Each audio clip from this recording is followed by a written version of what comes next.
Cough directly into the microphone.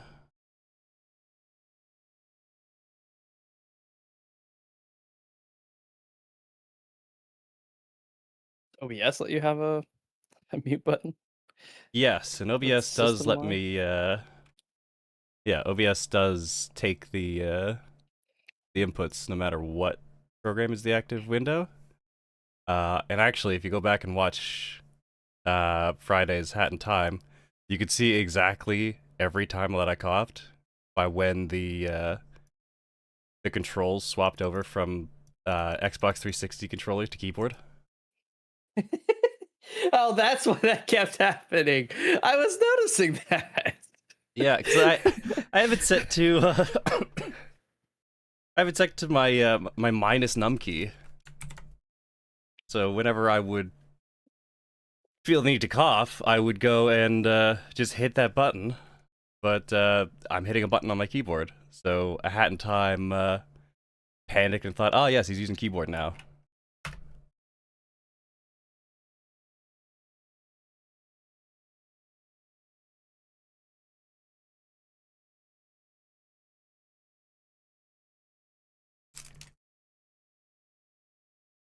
Oh wait, I could do one better.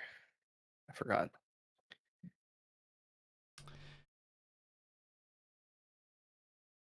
Because I'm not streaming now.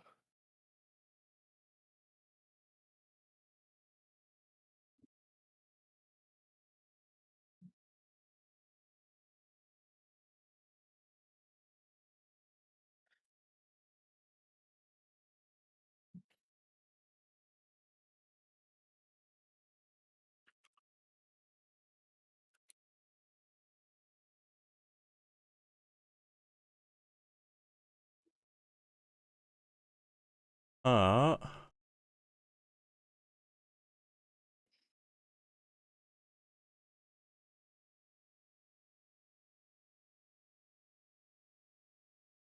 Uh, ta-da! Me get this going.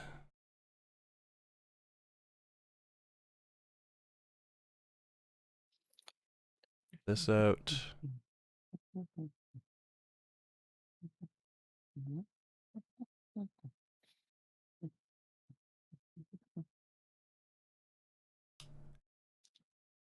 Uh, uh, uh, uh, uh.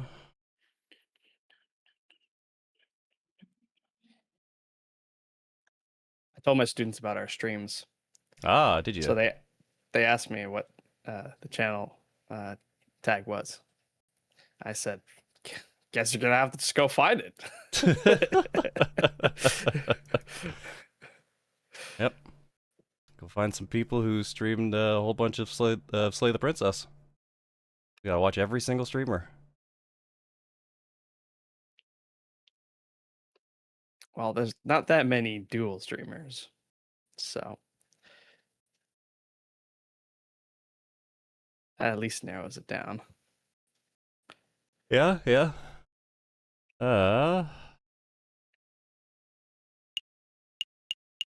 Game audio works, game visuals work. Can you see? Yes. For that, I am glad. And I believe we can You see asked you. that like, okay, like you can't see. Yeah, well, I can see. It's good. It's fine. Fine. It's fine. It's fine.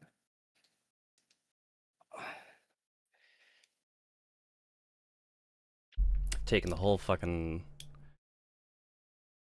bottle of cough syrup. Delish.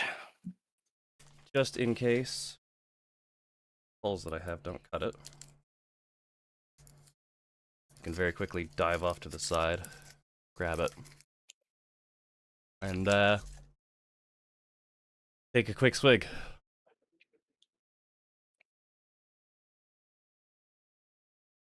I don't think I would have used so much if it had not been streaming and anticipating streaming.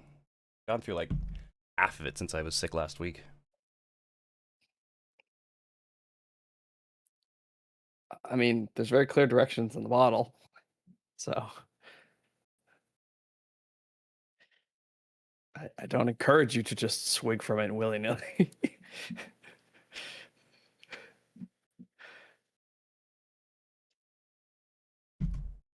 It's fine. What's the harm in it? Taking it as needed. Medicine's medicine. So is poison. I very much doubt I'm gonna be poisoned by fucking cough syrup. I'm almost certain that people have been, but I guess we'll find out. I think you go to the drunk stage first, usually.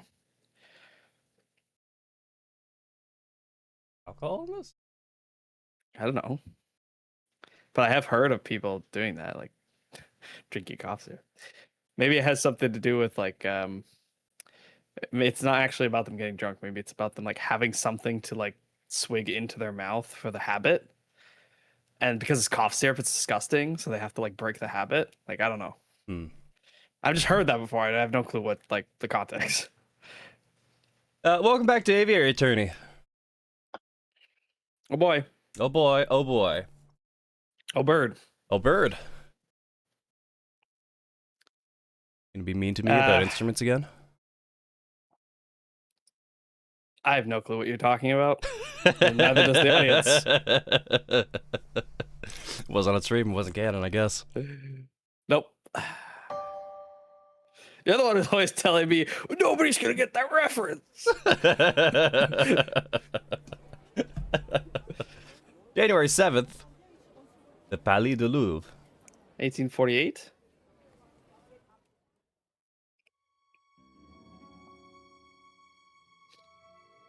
Let us be reasonable, signors. I am sure that this is a simple misunderstanding.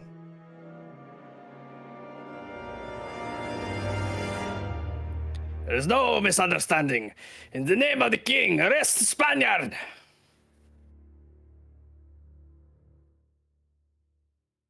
A fox among wolves. Oh, fuck. Wait. I knew Falcon wouldn't feel like turning up to the office on Friday. But now it's midday on Monday, and there's still no sign of him. This is becoming a little concerning. Oh, I should go look for him. I should wait around a little. this is your choice. This is Sparrowson right now. What's the harm in waiting? Surely we can play blackjack ourselves. Absolutely. What am I saying? Falcon's a big bird. He can handle himself.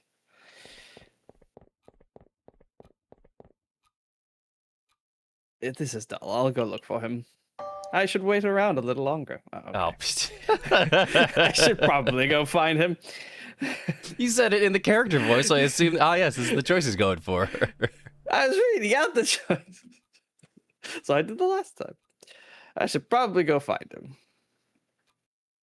His home would be a good place to start, but the bird brain never gave me his address. Just had to find him the hard way. Ah.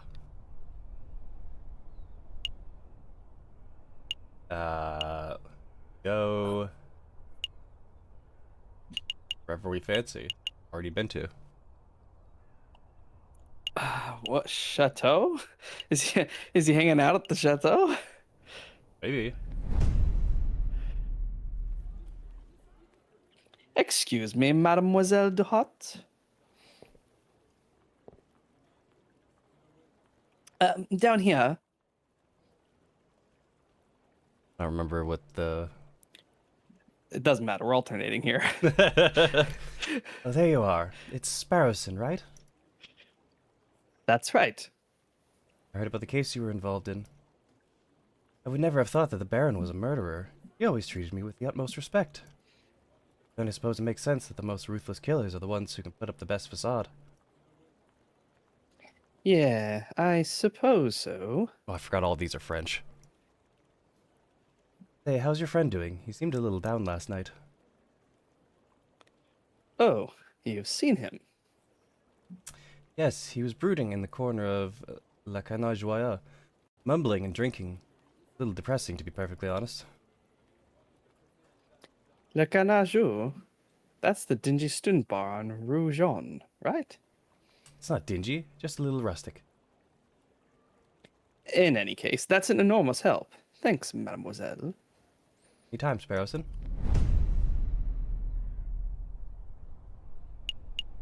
Cana Joya. Pick me up, come along to Madame Quenelle, Quinnell? Madame pretty sure. Quinnell's Student Tavern on Jean. You're always welcome.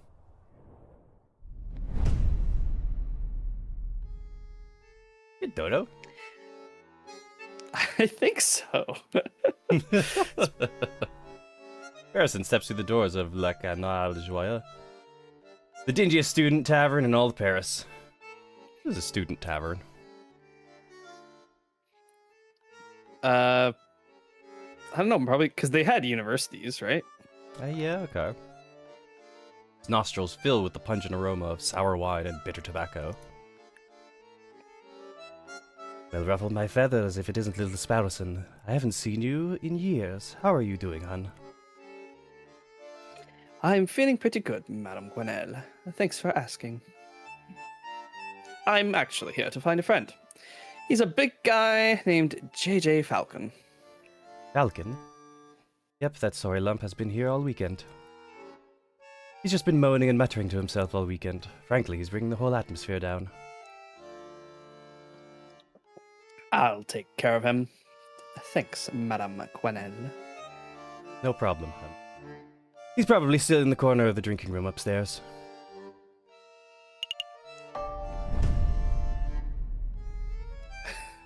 Immediately did a card for him. Here to play some Jacques Noir, are you, monsieur? Not right now. I'm looking for my friend, JJ Falcon. A big drunk fellow. I think I spotted him downstairs. Ah, thank you. All right. Hmm. Hmm. No sign of him. Mon Dieu! Almost stepped on the big fellow. Oh, Falcon. What are you doing on the floor? Hey, Falcon, wake up! Wow, well, bird's completely out cold. Must have drunk this place dry. Let's see, how do you wake a drunk person? Kick him, yell at him, pour a drink on his head. Pour a drink on him, right? I think so. Usually that's Classic. that's the one thing that works. He hates being wet, so. Well, I guess it's time for a rude awakening. Wakey wakey!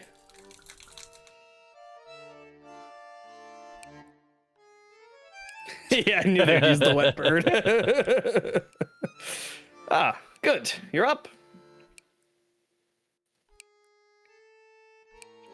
Are you with us, Falcon? Yeah. Feeling sober? Should probably head back to the aviary office so we can get some work done. I don't understand it, Sparrowson. Huh? Everything right. I followed all the procedures. I found all the evidence. I presented the case beautifully. Yet a guilty feline walks free while an innocent man sits in custody. What went wrong? Where's the justice? I don't know, we need to try harder. Dot dot dot. We need to try harder, right? Yeah, we're not very good at this. Yeah. Oh, this is still Maybe we you. need to try harder. Try harder. I don't know if we messed up, or if the system messed up, or what, but we just have to do our best as lawyers, I suppose. Maybe if we work hard enough, we can stop mess ups from happening again. Sorry, Falcon. I don't have the answers. What I do have is freshly baked croissants from Pierre Boulangerie. croissants. Yes, they're waiting for you back at the aviary. For sure, 100%. I'm sitting here moping about justice, and you offer me croissants. Well, not just croissants. I have some pain de chocolate too. Go for pain de chocolat.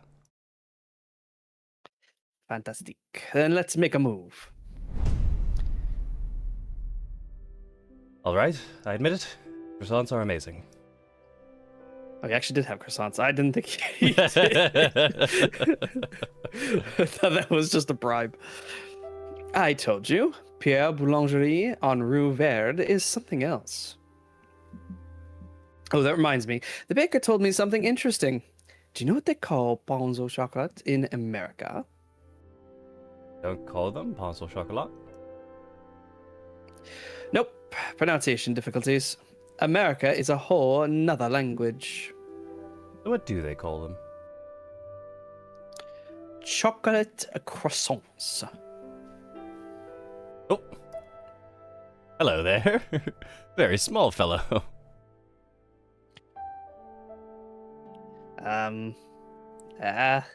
Hello.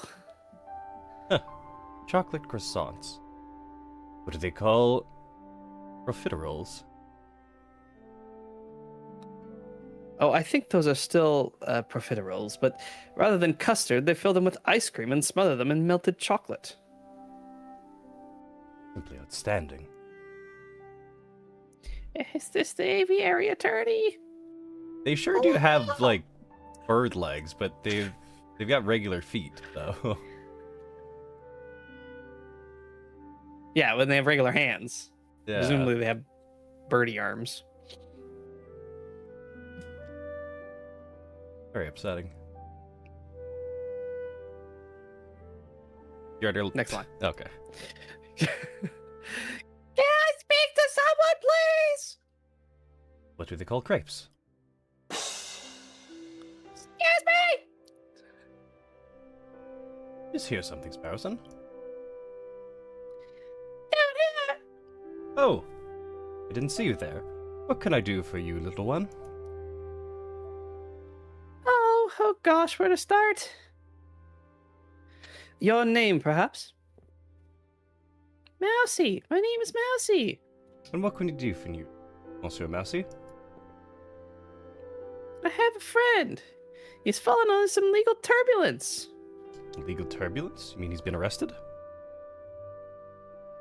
Yeah, I suppose so. They're saying he's a murderer, but he didn't do it. He didn't do it. Quite a problem. I know. Oh, I forgot to mention. He's the Prince of Spain. Prince of Spain? You didn't think that was worth mentioning from the start? I forgot. I must ask, Mousy, why did you come to us? I would have thought that the Spanish royal family would hire legal counsel with a little more... Not terribleness. expertise. Oh, the prince has great faith in your lawyering skills, Monsieur Falcon. He said that your reputation as a lawyer was renowned.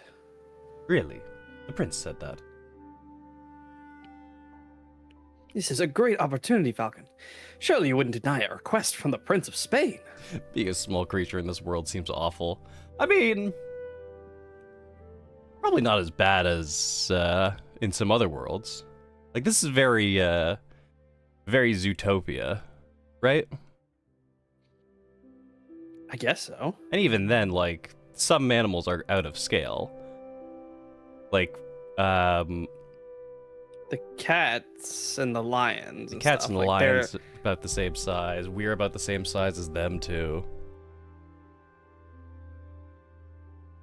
I think the rule is that if they are, like, a notably different size category. Ah, right. They're using the D&D style. Tiny, small, medium. Maybe. We actually don't have a proper scale for how big we are. Fair.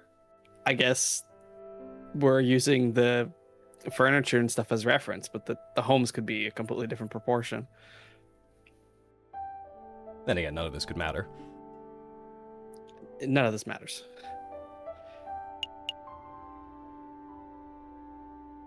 Of course not. We'll take the case. Of course we'll take the case. Grab your coats, Barrison. We have royalty to defend. That's the spirit. Good luck to you, messieurs. You aren't coming with us, Mousy. I have, other matters to attend to. But Prince Juan is being held at the concierge. I'm sure he will fill in all the details. Right. Make a move then. I'm curious if we had visited the concierge, if we would have seen, like, oh, why is this random Frenchman? Or why is this random Spaniard at the concierge before? Good day, monsieur. Ah, Jinsu again. Hey, nice work on Lady Kid's trial. Baron Rogiel is pacing around a cell right now, ranting about wringing your neck.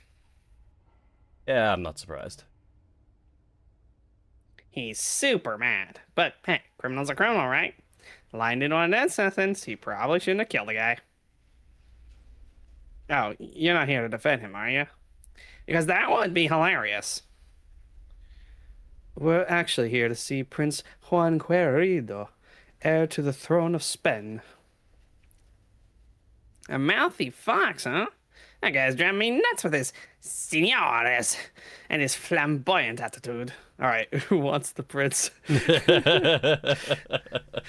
I say the sooner he hangs, the better. No, come on then, while we're young. How's your Spanish accent? The Prince of Spain, I presume. Equally terrible, I'm sure.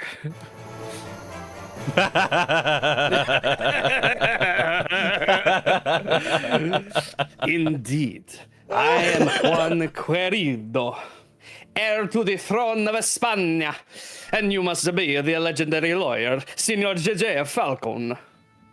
Well, I wouldn't say legendary. I wouldn't even say notable. Such a humility. I would expect nothing less from a renowned individual such as yourselves. But let us get down to business. I trust that my campanero, Mousy, explain the situation. He told us that you've been accused of murder, but we need some further details before we can start our investigation. Ah, of course. What is it you wanted to know? Hanging people? What is that music?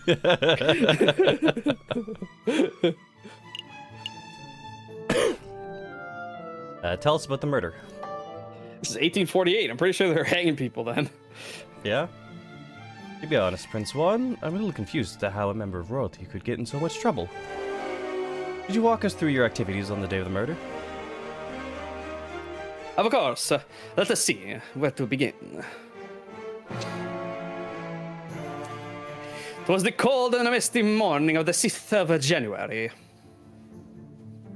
I had heard that King Louis Philippe was unveiling a new painting at the Palais de Louvre, and I wished to meet the man himself. So, after a brief stroll and a picnic in Tuileries Garden, I entered the palace. I found the royal entourage in the Louvre Grand Gallery, and when I saw an opportunity, I presented a humble gift to the king. A rose, an international symbol of a passion and a virtue. I'm curious. Is this voice acted? It's It is very fast. Is it? Oh no, it's the little. It's just the little pips. It's the Animal Crossing. Okay, never mind. How romantic. But before the king could take it, a rather rude person snatched it from my fingers. It was a royal guard, a dog by the name of Major Howell. Ouch, cried Major Howell. I have pricked myself upon the thorns of this dastardly flower. And then The major slumped to the floor. His face turned blue, his mouth frothed, and he died. Dead straight away after being pricked. Straight away, signor.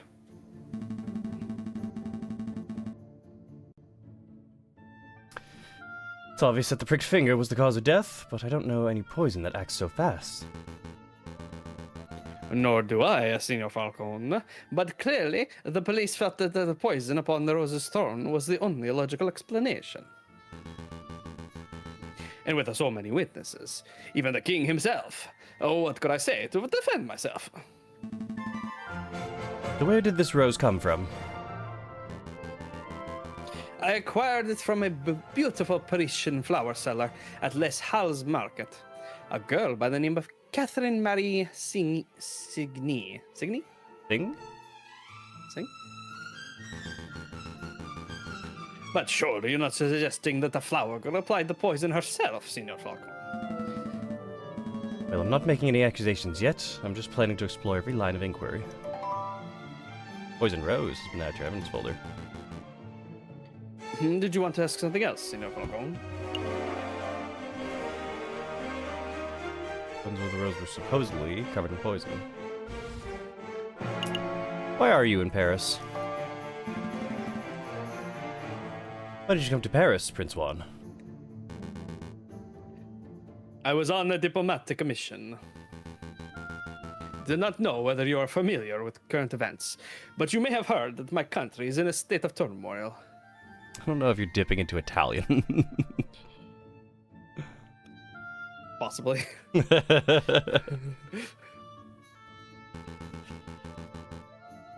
Contenders for the Spanish throne are slandering, plotting, backstabbing. It's chaos, and the people are suffering. Put them to sleep, but they were allergic? Even so, one prick and they're down? Hard to say. Yeah, like, pretty fast acting, right? Yeah. So I thought, if I can befriend some French royalty, perhaps even the king himself, maybe I can strengthen my family's name. With Querido dynasty restored, I would have a chance at bringing peace to my beautiful nation. Well, I guess that plan's gone out the window. Sparrowson, don't be rude. No, he is right. I've failed terribly. Don't fret, Prince Juan. We'll do everything in our power to clear your name. Maybe once the dust is settled, you'll have another opportunity to speak with King Louis Philippe and complete your mission. Thank you, Signor Falcon.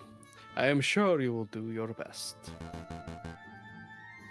Was there anything else you wanted to ask? What were you reading? What were you reading before we so rudely interrupted? This book. It is a Spanish classic. Don Quixote of La Mancha. Do you know it? I've read it. I've heard of it. Readings for squares. Aviary attorney's office is full of books, and I like to imagine that Falcon has never read a single one. Not a single one. Readings for squares. I mean, I've heard of Don Quixote. I know enough about it. I know enough about it to know that it's not actually about Don Quixote. True. I've heard about it. It's about the knight who jousts windmills, right? That's one part of the story, yes. The hero is a virtuous but elderly knight by the name of Don Quixote. In the chapter you mentioned, he takes up arms against an army of giants who are terrorizing a town. Quixote's partner, Sancho, warns him that the giants are just windmills, and their flailing arms are just sails twirling in the wind. But Quixote doesn't listen. He takes up his lance, gets on his horse, and charges anyway. Sounds more like dumb Quixote, am I right, Falcon? Perhaps he is a dumb Signor Sparrowson, but many of us spend our whole lives jousting imaginary giants. Speak for yourself, Juan. I've never been jousting, let alone seen a giant. I think we're getting off track here. Indeed. I'll tell you what, Senor Falcon. I'll lend you my copy of this book. Maybe you'll have time to give it a read at some point. Maybe I will. Thank you.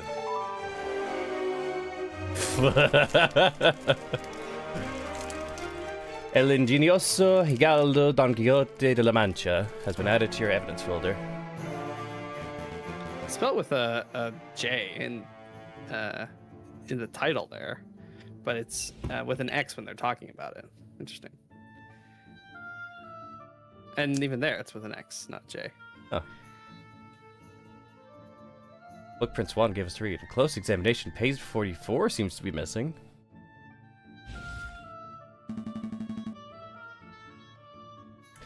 No, I think that's everything. Thank you.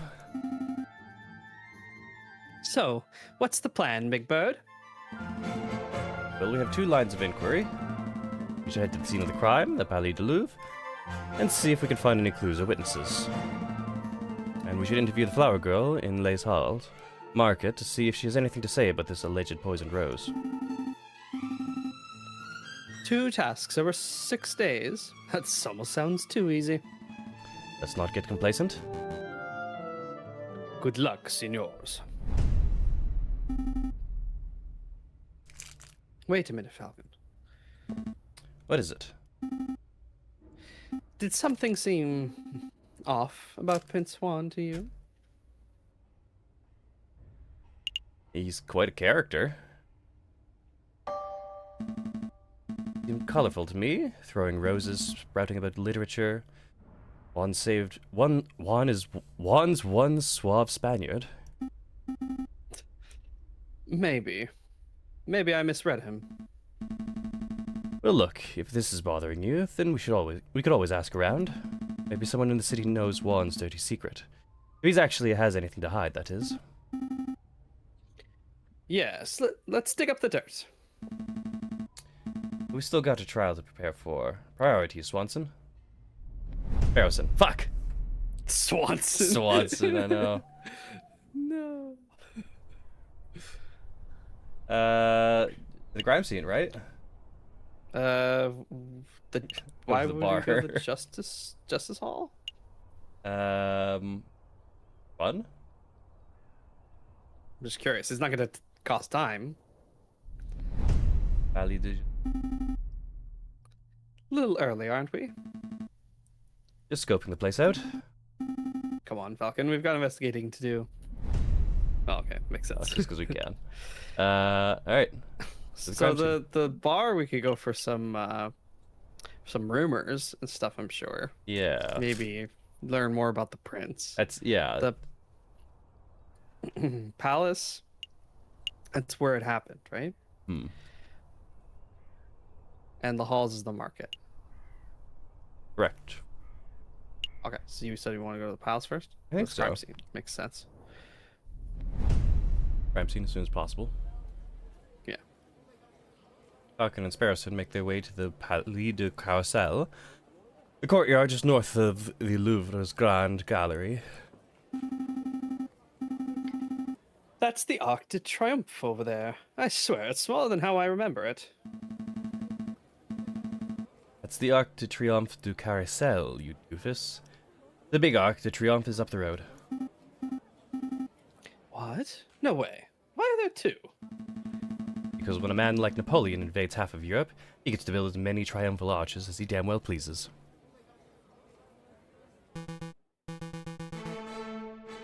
Well, I never expected to see you here, JJ. That arrogant voice. Ah. Good day, Severin. Severin? Severin. Let's be civil, JJ. Why don't you introduce me to your new assistant? Fine, fine. Severin, this is Sparrowson, my assistant. Sparrowson, this is Severin de Cocorico, the most pompous prosecutor in Paris. Oh, are you 2 old school friends or something? More like arch rivals. Please, JJ. I think arch rival implies some sort of competition. Sure gonna be able to do that voice for the whole fucking trial. I'm not the one with the cough. As I recall, we've met in court on 5 occasions, and on 5 occasions did you get humiliated terribly. I'm amazed a failing bird brain like you is still able to get clients. Actually, Sir Severin, business has never been better. I'll have you know I'm currently being employed by the Prince of Spain, no less. The Prince of Spain? Juan Querido? Well, this is quite an amusing coincidence. Don't tell me. Correct. I am the prosecutor of that very same case. It's a pity that the Spanish prince will indubitably hang. But I suppose that is what he gets for hiring a bird brain to represent him. Don't call me a bird brain. You're the only bird brain here, Severin. Severin.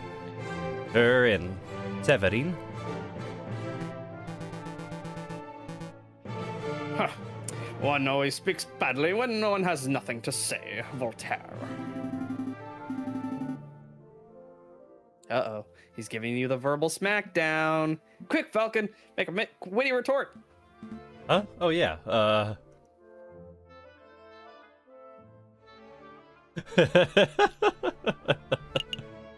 I'm rubber, you're glue. I don't agree with what you say. What he's saying proves nothing. What he's saying proves nothing. Voltaire. Oh! Very good, JJ. A worthy riposte. Why is bird brain an insult here? You know? Well, because they're evolved from their ancestrals, so it's like calling someone monkey brain for us, because we come from monkeys. The same thing. Enough talk. If you messieurs would excuse me, I have a case to prepare for. And I have lunch to grab. JJ Sparrowson, I'll see you two in court. Ugh, can't stand that guy. He did seem like a bit of a cockerel. Is it true what he said? You know that he trounced you in court. You know that he trounced you in court 5 times? Fair. I can't deny it. Severin has a reputation as a ruthlessly thorough prosecutor. Mountains of evidence, surprise witnesses. No wonder he always manages to one-up me.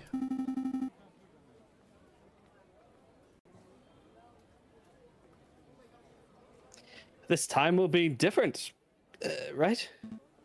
I hope so. I know so. For you see, I stole this annotated map of Louvre out of Cocorico's pocket when he was busy rattling off Voltaire quotes. Harrison, that's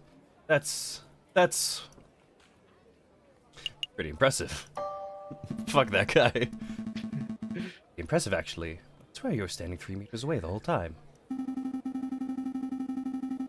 You tall birds are so busy with your heads in the clouds, you don't even notice the small folk running under your feet. The mouse killed him. The mouse? Yeah. Absolutely. Almost certainly. No way that this isn't fucking... No way that this line in particular, after having seen a mouse character, does not come back up.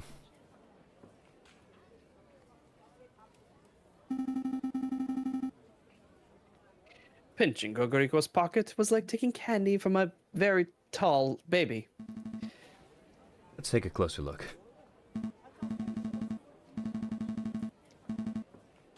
See, map shows the entire Louvre area.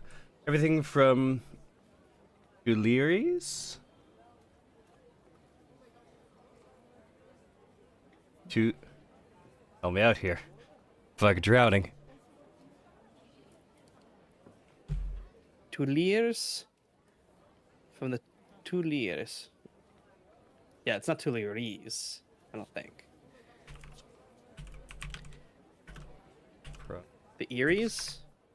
The Tuileries? No, can't be. That doesn't sound right.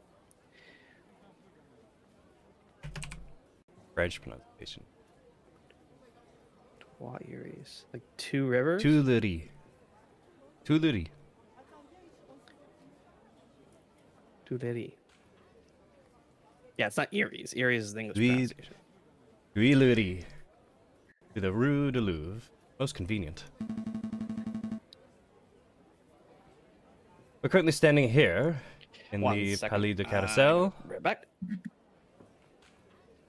and we will be standing here for quite some more time as Noah runs to go fetch his food from his front door. Still got the occasional cough.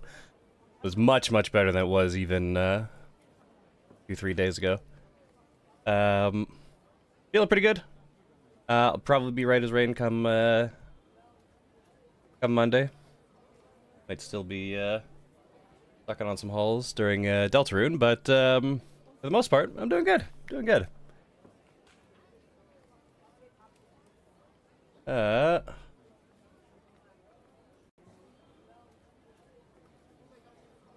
am very much looking forward to tomorrow, so we can give a proper start to Deltarune Chapter 4.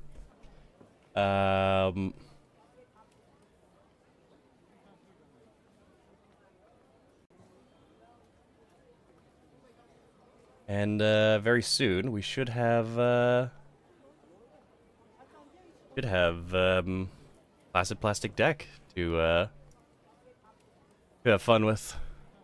There were a couple release dates coming up that I took note of. Oh right, Reanimal comes out on the 13th. That would be a really good one to do.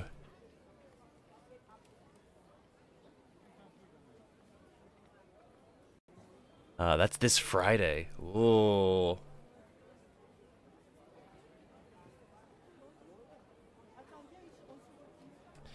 Really exciting.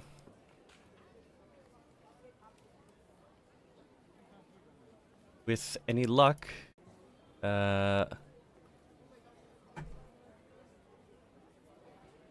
able to fit that in the rotation and knock that out for a nice fun co-op game.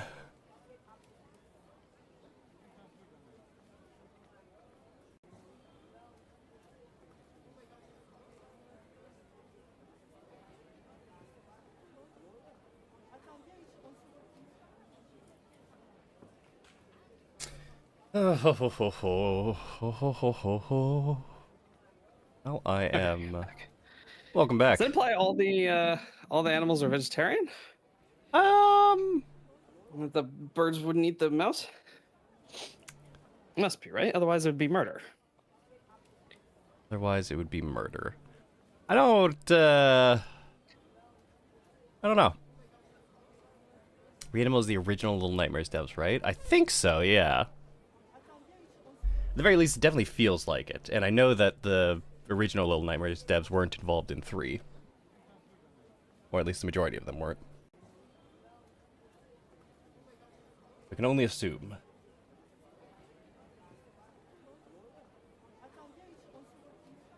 But that would be a good co-op game, right, Noah? What? Reanimal. Oh, the one we played the first thing of? Yeah. Yeah. What, do we have a release? Friday. Ah, shit. We were playing this. Yeah, I guess this was our not our co-op day, but this was our day for saving up for Placid Plastic Deck. Yeah, yep. Maybe after Placid Plastic Deck, I guess. I mean, it does come out first. So if we want to do Reanimal and then Placid Deck. Well, that's also true. Say, we still have like 4 more chapters of this to get through. That is also true. I think it's only this 2 more chapters. I think this game is relatively short. Mm-hmm. What are you eating today? I made fried rice today. I don't know, but I'm gonna eat it directly into the microphone. Let's go. You don't know. We're currently standing here in the Palais du Carrousel. Those penned-in arrows seem to show a route taken by the king's entourage. That the king first went here, to the Salle de Tibre, and then here into the Grand Gallery. Murder occurred. Then Prince Juan said he spent the morning in the Tuileries Gardens. That's right, so that means Prince Juan approached the Louvre from the west side, somewhere over here.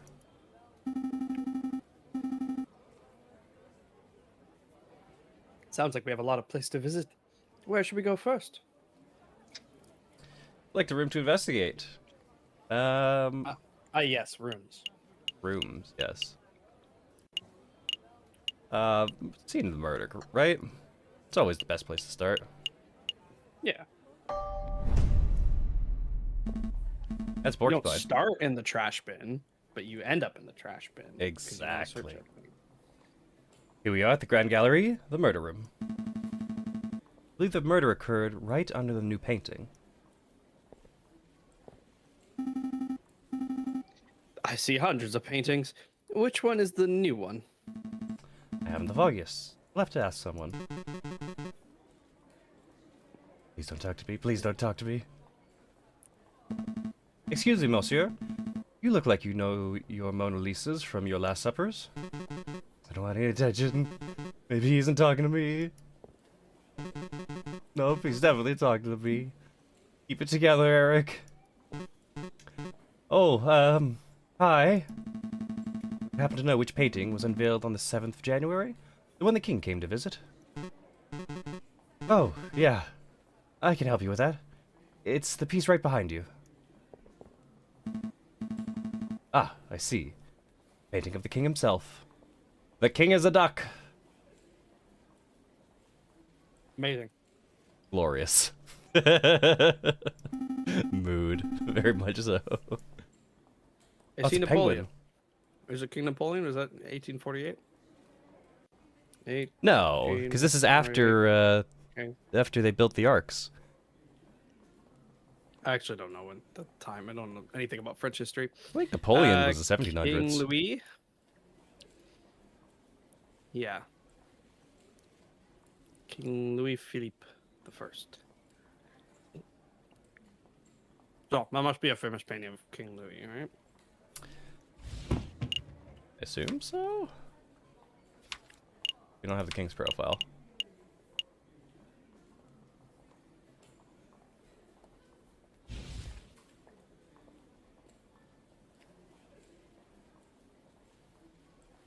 Jay, do the line. No, sorry. I was looking up paintings of the kings of France. I don't see that one in this list. Hmm. So, that is one noble-looking penguin. It's not a butt duck; it's a penguin. Penguin. Oh. What do you think of it, Falcon? What do I think? Well, I'm no art critic, but it's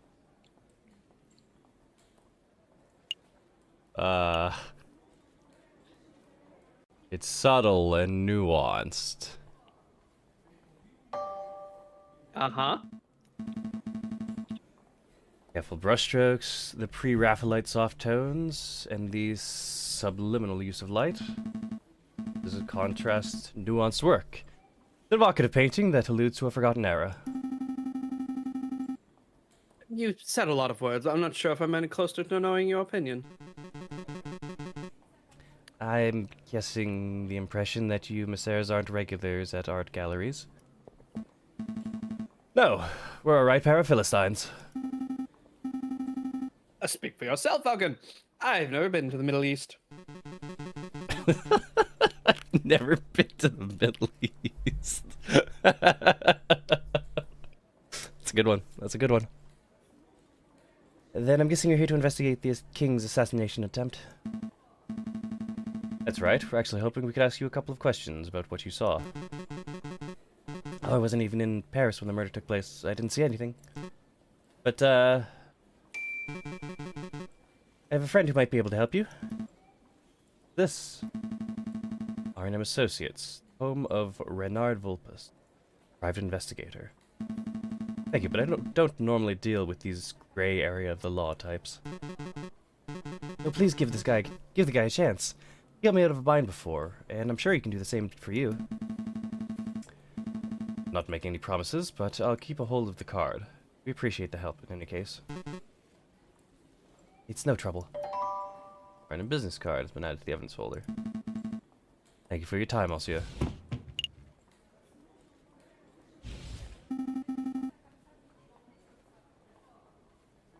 Is there anything else we can do here?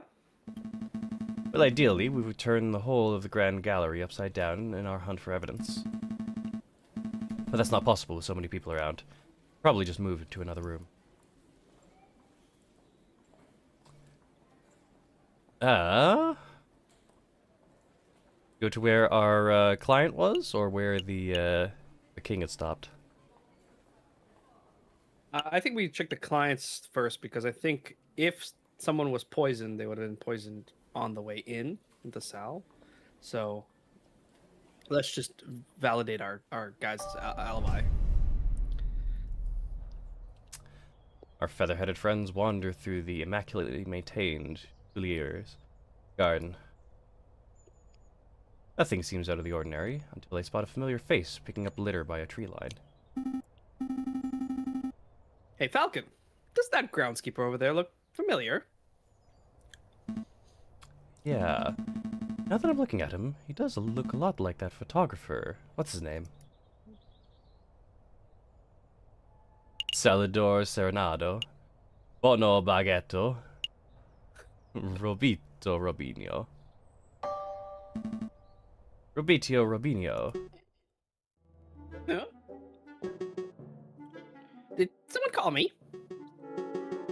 Oh, it's you! The lawyers who don't appreciate a masterful photograph when they see it. It's good to see that you gave up on your artsy dreams to pursue more grounded career of groundskeeping. I'm not doing this willingly. I was given community service for committing perjury. Can you believe that? They gave me, an esteemed photographer, community service. Me.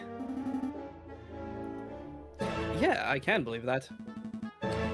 Perjury's somewhat serious. You should be thankful that you got off without jail time. You sound like that self-righteous judge, Maxine. So, you wanted me to ask me something? Are you here to are you just here to gawp? Personally, I am just gawping. I'm chewing. Actually, I do have a couple of questions if you don't mind, Monsieur Robinho.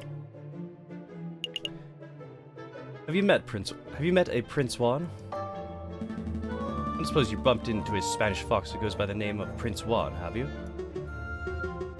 A Spanish fox? No, I've never met anyone like that. If this is about that assassination attempt on the king, you're asking the wrong person. I only started working here today. See. Is there anything else you wanted? How's that groundskeeping going? Only community service? This is the 1800s. In like the heart of Paris. So presumably we're so even that system's corrupt, yeah. How's that new groundskeeping job working out? It just means that when we commit perjury, we probably only have to worry about, a slap on the wrist. Yeah. Let's commit perjury. Perjury. Perjury. Perjury. Terrible. Tourists are pigs. Sometimes literally. Look at all this rubbish I've found. Beer bottles, tin cans, apple cores. And look what I picked up by this west entrance. A book page. A whole book I can understand, but a single page? What kind of blithering moron loses one page? Wait a moment. May I take a closer look at that, monsieur? Don Quixote. That's a page from Don Quixote. May I take it off your hands, monsieur? Sure. What's it worth to you? It's worth? It's trash. It's literally worthless. I suppose I'll be destroying it, as per my duties. You have 40 francs. Alright, alright. Suppose you deserve a little compensation for your trouble. How about you give me the page and...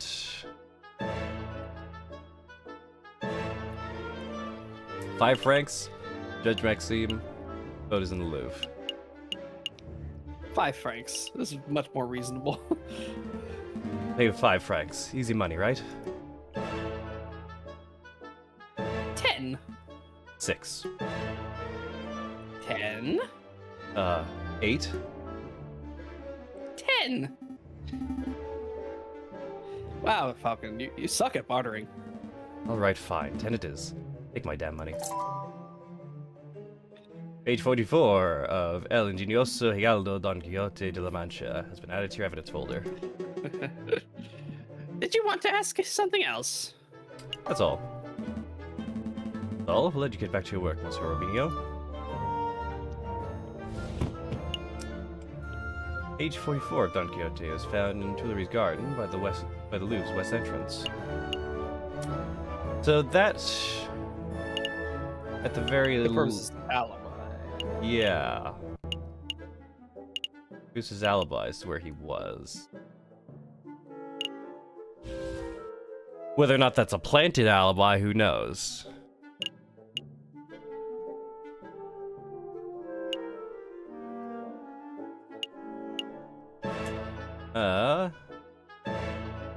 I'll lead to carousel where we were at the start. Go to the salad table. This is the salad table. If I understand Cocorico's notes correctly, this is the room the king and his entourage stopped in before heading to the Grand Gallery. The room doesn't seem to be very popular. Anyone around to interrogate?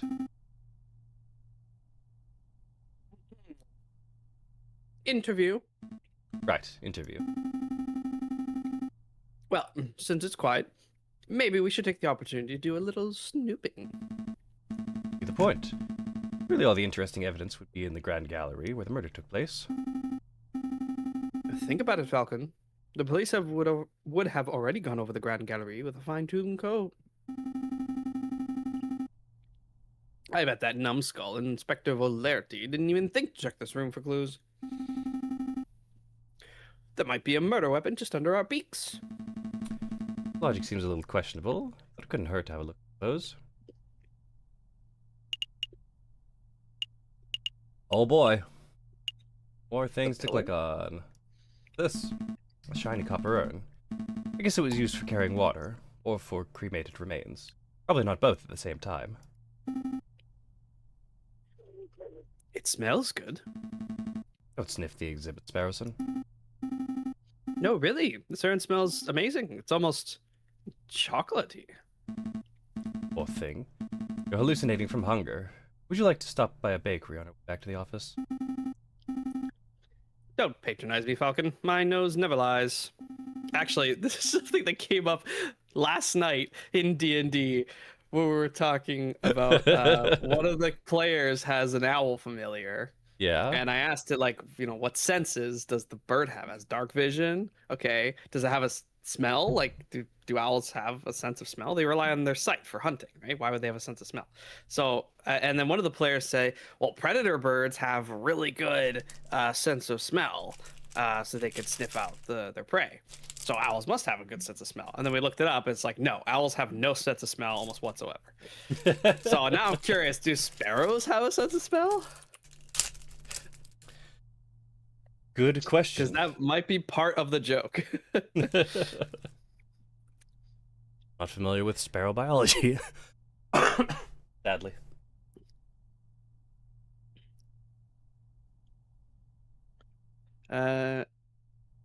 Most, if not all birds might have a smells good of our own, but they're probably not a what's it called? It's not like a dog or anything that would be enhanced. Ah, Song sparrows rely on sense of smell. no, you're touching the exhibit. That's definitely a no-no.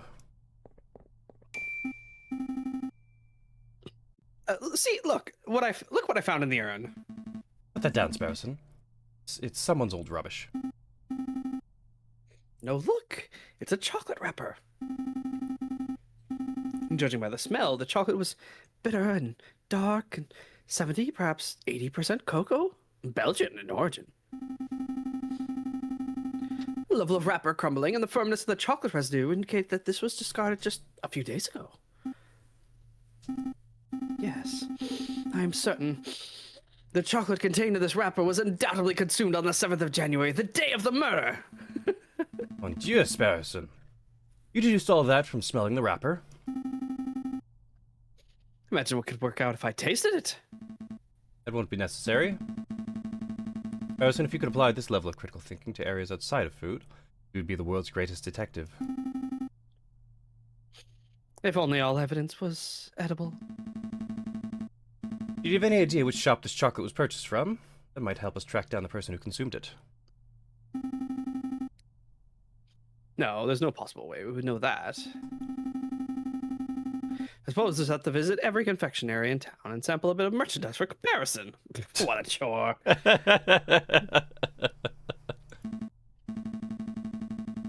Interesting, because I can see Lander Hagelslack? Hagel slacks. Lander Hagelslack's Chocolate Emporium, written on the wrapper. Hagelslack? Hagelslack. Hagelslacks? Well, you can't blame a bird for trying. Chocolate wrapper's been added to your evidence folder. Oh ho ho! Chocolate wrapper was found in Salle du Tib. The label reads Lander Hagelslack's Chocolate Emporium. The guard who died was a dog. Yes. The dog was given chocolate. Dog was given chocolate and then died because dogs are deathly allergic to chocolate. Yeah, and it's not immediate, I'm pretty sure. It's definitely a digestion thing. So that's why it took a while. So the cause of murder has been solved. Cause of death, chocolate poisoning. Not sure what this is. Sort of stand or podium? Maybe it's just a decorative piece. It's a Roman doorstop.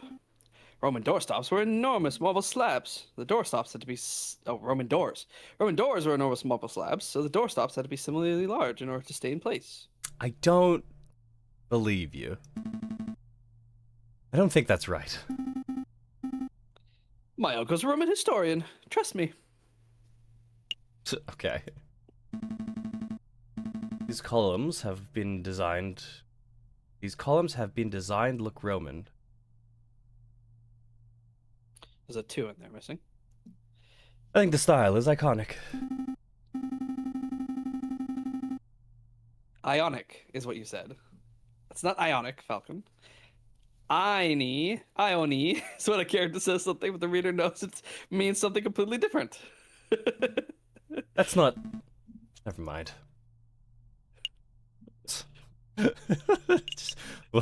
Who's on first? No, I don't know if it was a spelling mistake or not.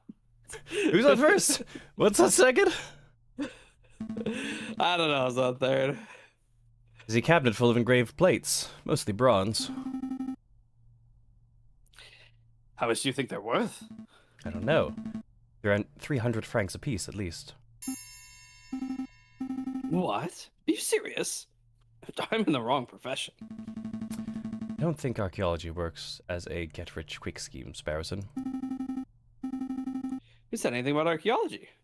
I'm going to become a museum robber.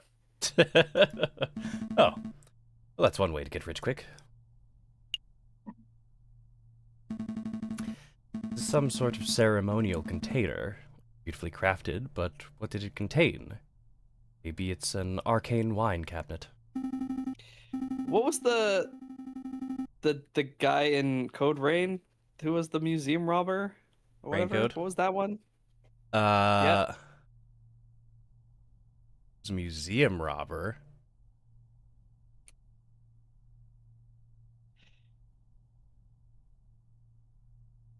Yeah, remember the museum robbing part? I remember we broke into a museum. Yeah, there was like somebody who was like disguised as uh, uh, that was Raincoat, right? Yeah.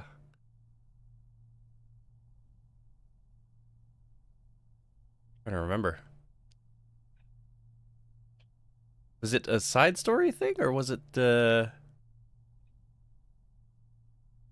main thing? No, I think it was a side story. You're right. It was one of the characters' side stories Hmm. where they were in charge. It was the they disguised themselves as the robber and they did this whole show, and then the real robber revealed themselves, and they were like, "You're a fake" or whatever. Oh, the guy who can change clothing. So it was his side story. Oh, some yeah, it was a phantom thief kind of thing, right? Yeah, yeah. Oh, yeah, yep. Okay, I guess that it's not as strong in our minds as I thought.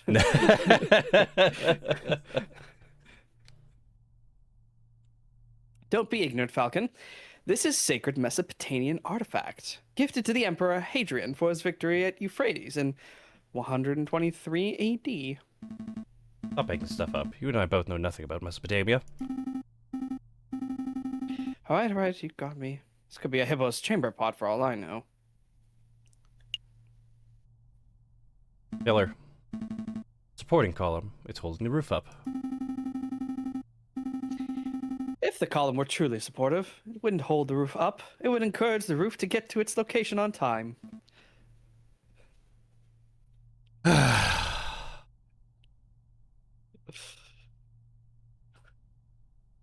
think that's about it.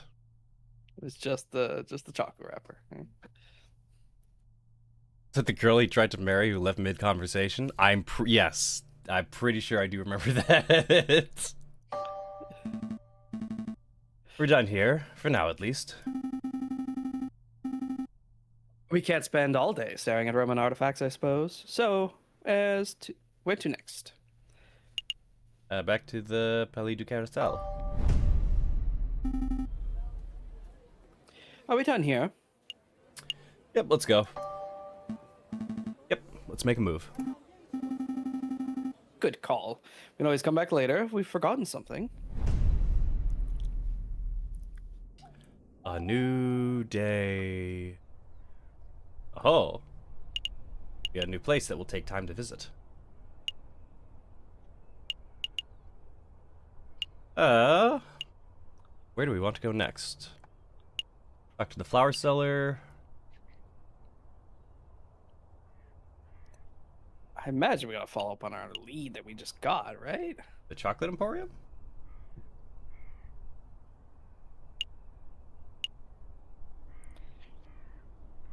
Like the rose is a red herring, right? So Probably. But unless, of course, at the end, the fox will say, "Ah, you fool! I really did try to murder the king, and the rose really was deadly to him." Don't you know penguins are allergic to roses? penguins are allergic to roses.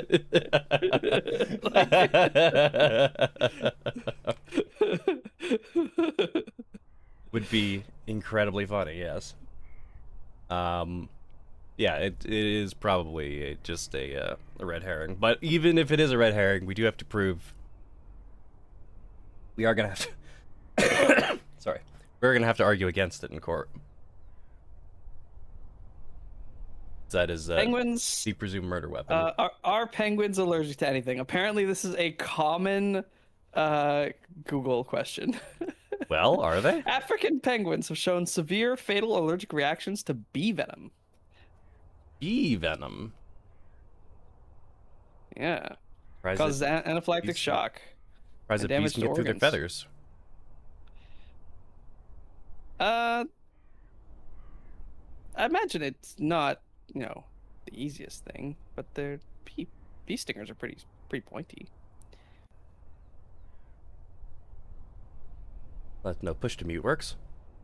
Penguins cannot taste sweet or bitter, making them susceptible to ingesting harmful toxic materials like plastic that might smell like food. Very sad. Similar to other birds, individual penguins might have allergic reactions to specific medicinal treatments like tick serum. Huh. All right, so I mean, this is a very roundabout way of saying I gave him this flower so that a bee would come over and sting him. I don't think so. Probably not, but it could be. We never know. To the Chocolate Emporium? Well, you said we had to disprove our friend's poisoned rose, so I mean that's valid as well. Your choice. Let's head to the Chocolate Emporium.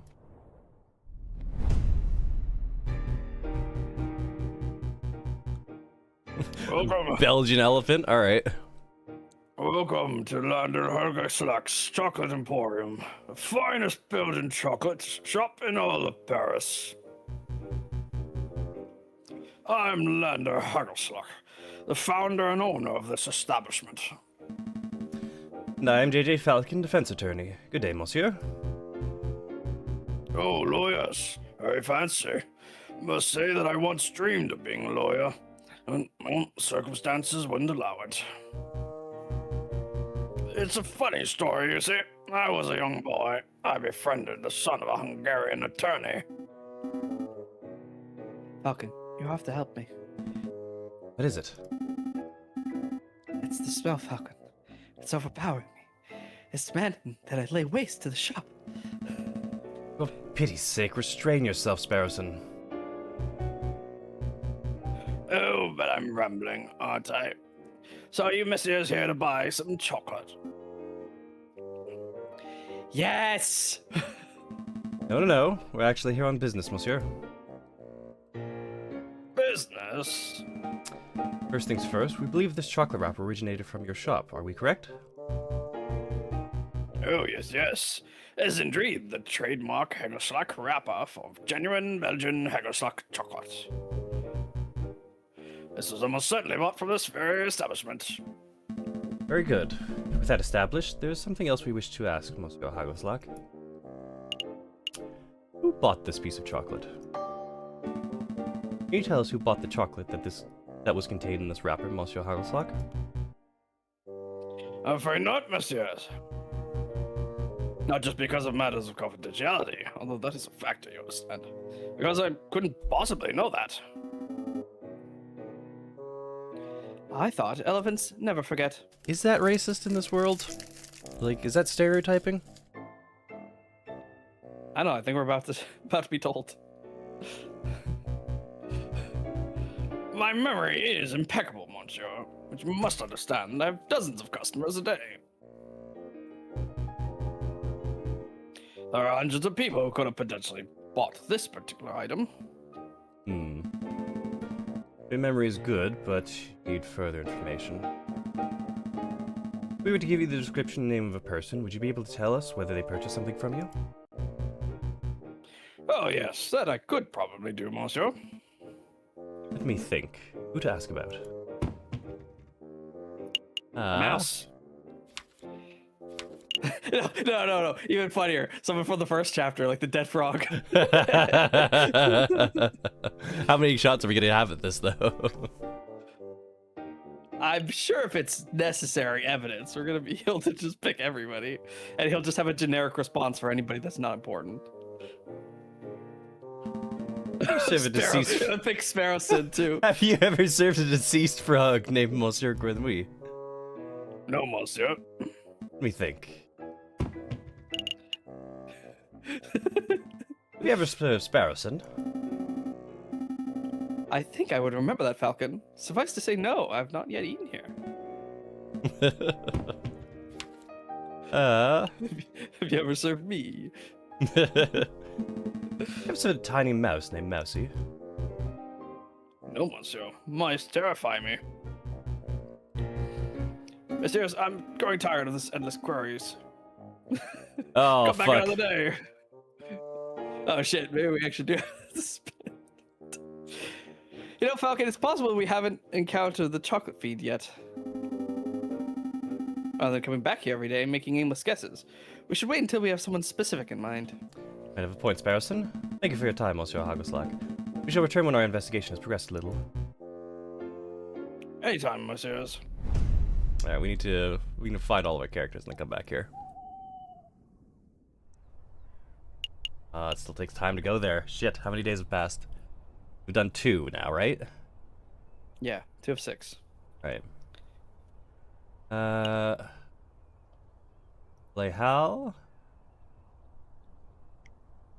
Yeah, I think so, right? Because we'll meet a new character, the chocolate seller. Flower Or seller? the flower seller. Arrive at Lehal Market.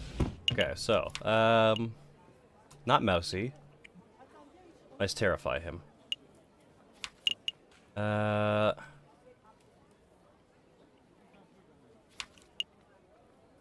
Who could we ask about? We could ask about one. We could ask about Major Howl. So many characters.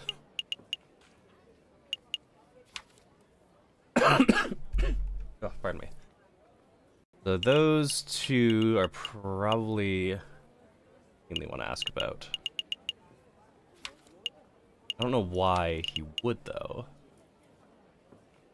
Unless it's a surprise that he is allergic to chocolate. Vendors and buskers, performers and thieves, bourgeois and peasants all bustle from place to place. Fitzwan said he met a flower girl here, sing. I think he said her name was. There's a swan with flowers over there. Do you think that's her? I think so. Possible that she knows the murderer. Or that she is the murderer herself, so we should probably act with tact and finesse. Excuse me, Mademoiselle Flower Lady! We'd like a word. Tact, Sparrowson, tact. We've been over this.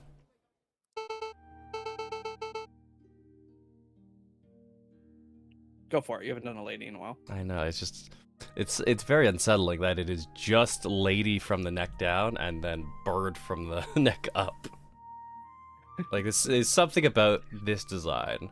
Whereas all the other characters we've seen have had some kind of neck piece or have had, like, an appropriate body type to, like, ease the transition into their... into their animal head. It's just, it's very odd with the open neckline. Good day, messieurs. Are you interested in purchasing a flower? Almost like someone decapitated a woman and just stuck a duck Just head on her. stuck a fucking swan head on. It doesn't quite like flow right.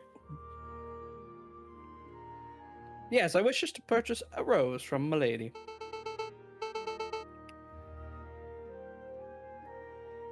Afraid that I'm out of roses. I sold my last one a week ago. Perhaps you'd be satisfied with a chrysanthemum instead. 'Tis a beautiful flower from a fair maiden. Please don't mind Sparrowson. He fell out of his nest as a baby, and he said dumb things ever since. Hey! Let me introduce myself. I'm JJ Falcon, defense attorney. Are you Mademoiselle Singh? That's right, Catherine Marie Singh. I suppose you're here to ask about the royal assassination attempt. You know. No fool, monsieur. I know that a rose I sold was used as the murder weapon. To be honest, I'm surprised it's taken so long for someone to directly question me. The Parisian police seem to have a habit of missing obvious leads. Would you mind if we ask you a couple questions?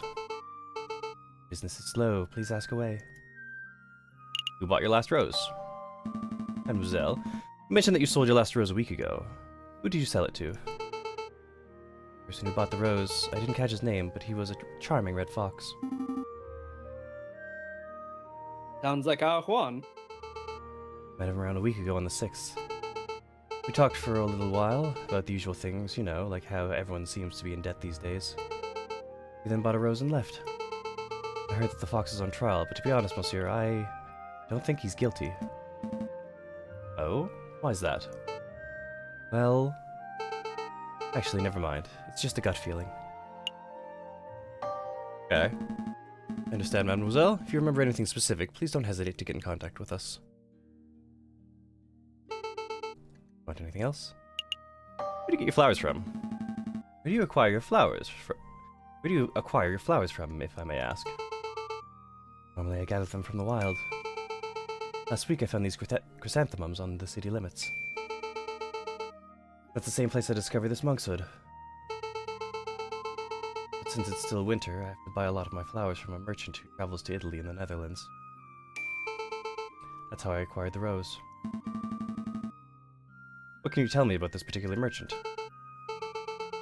Not a lot, monsieur.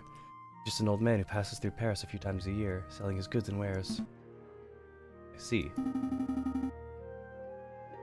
No chance of him being a super secret assassin. No, monsieur. Did you want to ask something else? That's all. That's all. Thank you for your time, mademoiselle. Hold on, monsieur. Before you leave, are you sure you don't want to buy some flowers? I'll even cut you a deal. Only 10 francs for this assortment of chrysanthemum and monkshood. 10 francs for a flower? That's a little steep. Steep. Monsieur, I challenge you to find cheaper flowers in January. Sure. Alright, I'll take some. They can brighten up the office. Very much, monsieur. Here you go. Chrysanthemum added to your evidence folder. Monkshood added to your evidence folder. I don't claim to be a flowers expert or anything, but chrysanthemums and monkshood are a weird choice. This is a bit strange, isn't it? The other flower sellers stick to popular dull flowers like tulips and roses. But I like these particular flowers because they're rebellious. I'm sorry? The flowers are rebellious? They stuck it out and managed to bloom in the middle of January. The flowers fought nature. They overcame insurmountable odds. It's quite an amazing thing to see. I think I get it. You don't need to hear I'm rambling, aren't I? Not at all. This has been a pleasant discussion. Have a good day, mademoiselle. You, messieurs.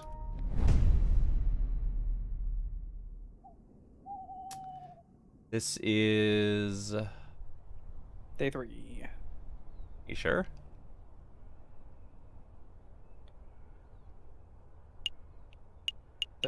Three days have Alice. passed. It's day 4?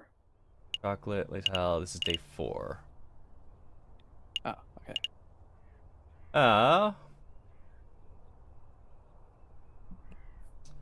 Spend time heading back to the Who's gonna go Louvre. back to the Louvre do anything for us? I don't know. I think we go to the bar, get some rumor mongers, Canard learn joyeux. more about our fox boy. Really, Falcon? I thought you were done with your mopey drinking. I'm not here to drink, Sparrowson. Or mope, for that matter. Taverns are a fantastic hub of information. If you wish to learn more about this Prince Juan, then this would be the ideal place to start asking questions. Oh, that is pretty good thinking. Ah, you two are back. Are you feeling any better, Falcon? Much better. Thank you for asking, Mademoiselle Quenelle. That's great to hear, Han. Will it be the usual? No. I'm back to investigative work today, so I've got to keep sharp.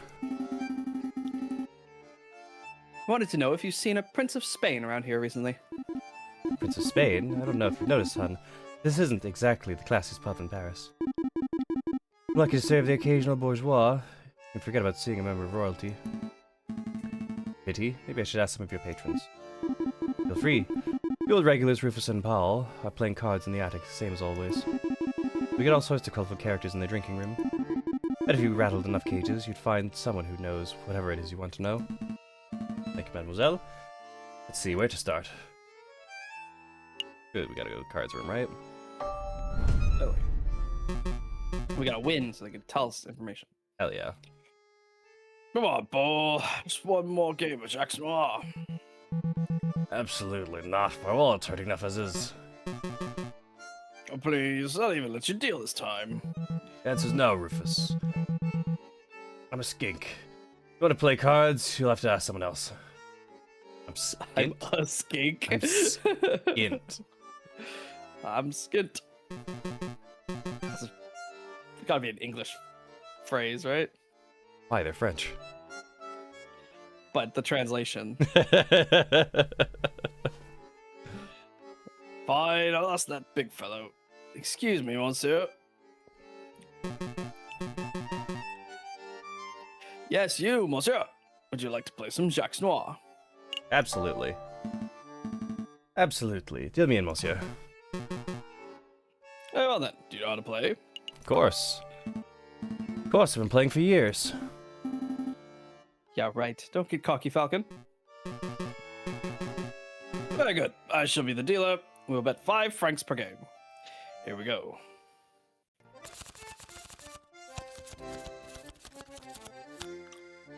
Go for 21. 5. Hit me. 14. Ooh. 7? Would you hit on a 7? Would you hit with 7 to go? That's I think you lose here. A pretty bad deal. Yeah. We don't really have the frank. If we lose, then we might as well hit, right? Yeah. 18, stand.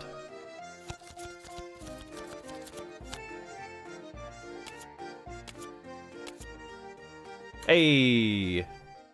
Nice. Play, monsieur. Here's your payout.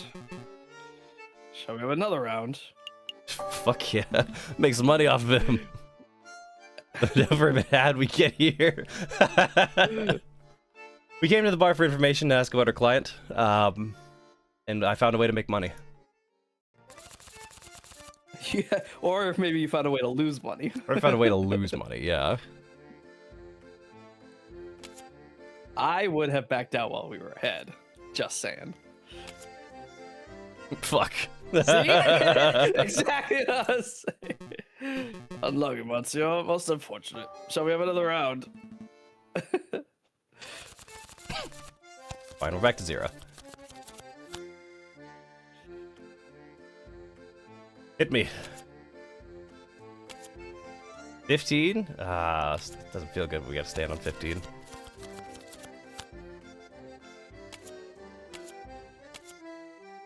Fuck.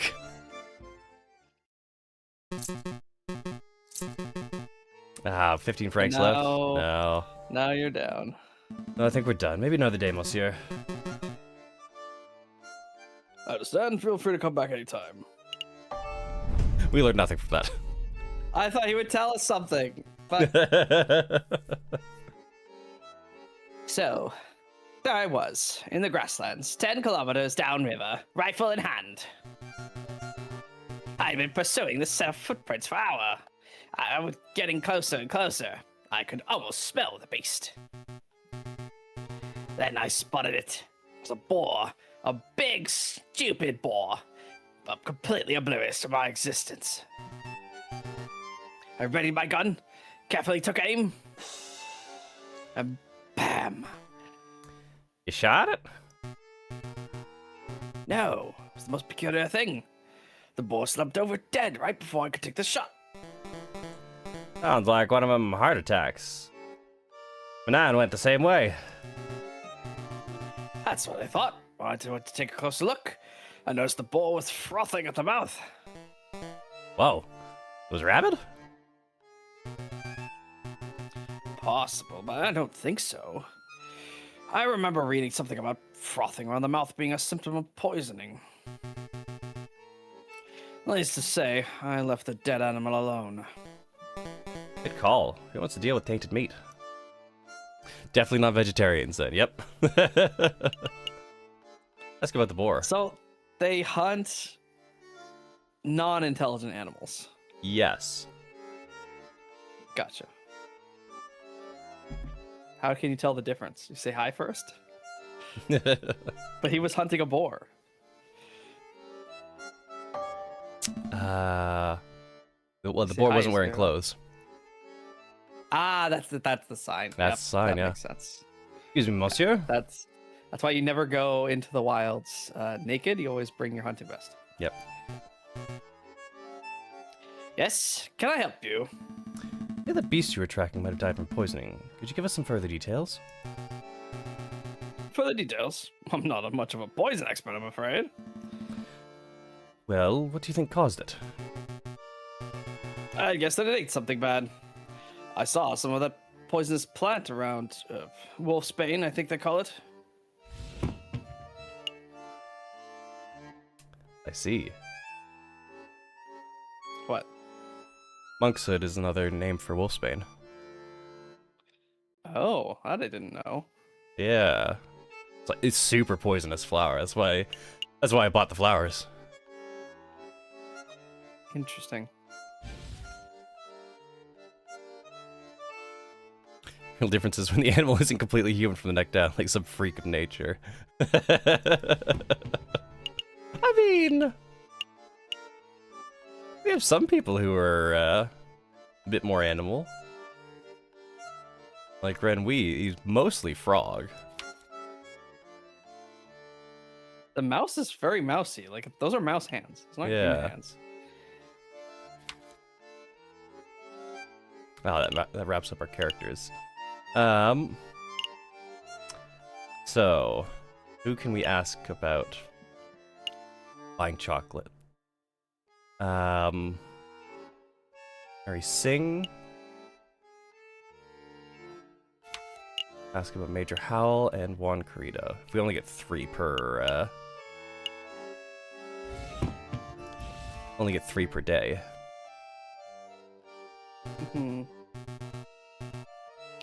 But really, I have no idea. I'm a hunter, not a vet. Excuse me. Excuse me, monsieur. What is it? I don't suppose you've seen Juan Carrito around here. He's Spanish royalty. Foxy fellow, swanky hat, calls everyone senor. Does not sound familiar. Recall seeing anyone like that, Piero? Ain't got a clue. Sorry, messieurs, you're all barking up the wrong tree. What can you tell us about the Spanish royal family? You look like walking encyclopedias or something? I'm afraid my compadre has a point. If you want to talk about hunting, then I'm your man. No, it's Spanish royalty. That sounds like a question to be answered at the library, monsieur, not a tavern. Library, maybe you're right. Sorry for bothering you, monsieur. Give them some space. Bless you. Excuse me. I didn't think that come out across.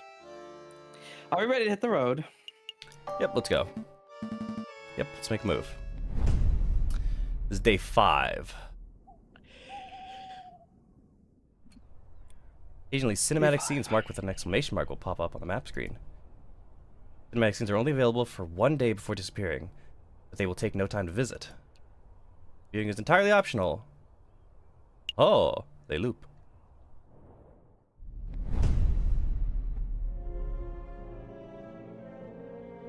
Storm is brewing, my brother.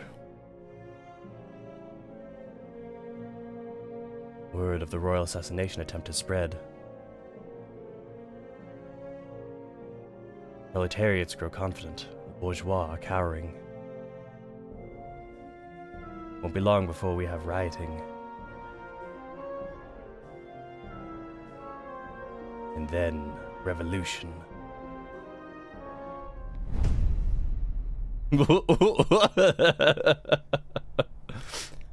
Alright. Cool. So, is the Spanish fox neither Spanish nor fox? Or is he definitely a fox, but he's just a fox as part of the revolution? Could be. French Revolution.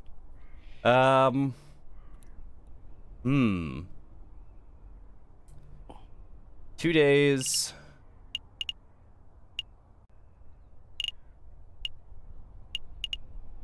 Check the library. Check the chocolate emporium. We This gotta. was after the French Revolution. I thought so, yeah. You have to nail someone for the chocolate emporium, right? Yeah. I think we've got all of our characters. We can go to the bibliothèque though.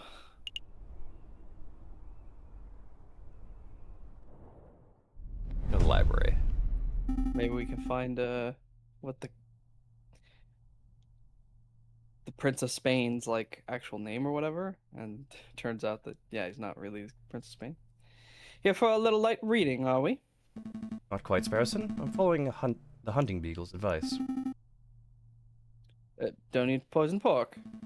The other piece of advice: that if we want to learn about a member of royalty, we should hit the library. Oh, well, that makes sense.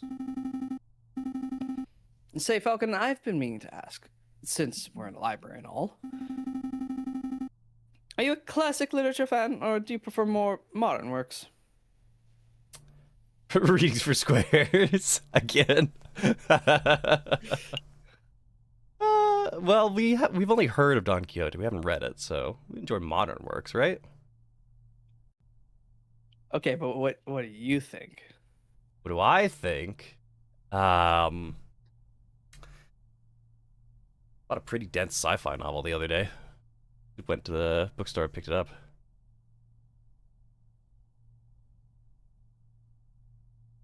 So okay, so modern works for you. Yeah, Got it. yeah.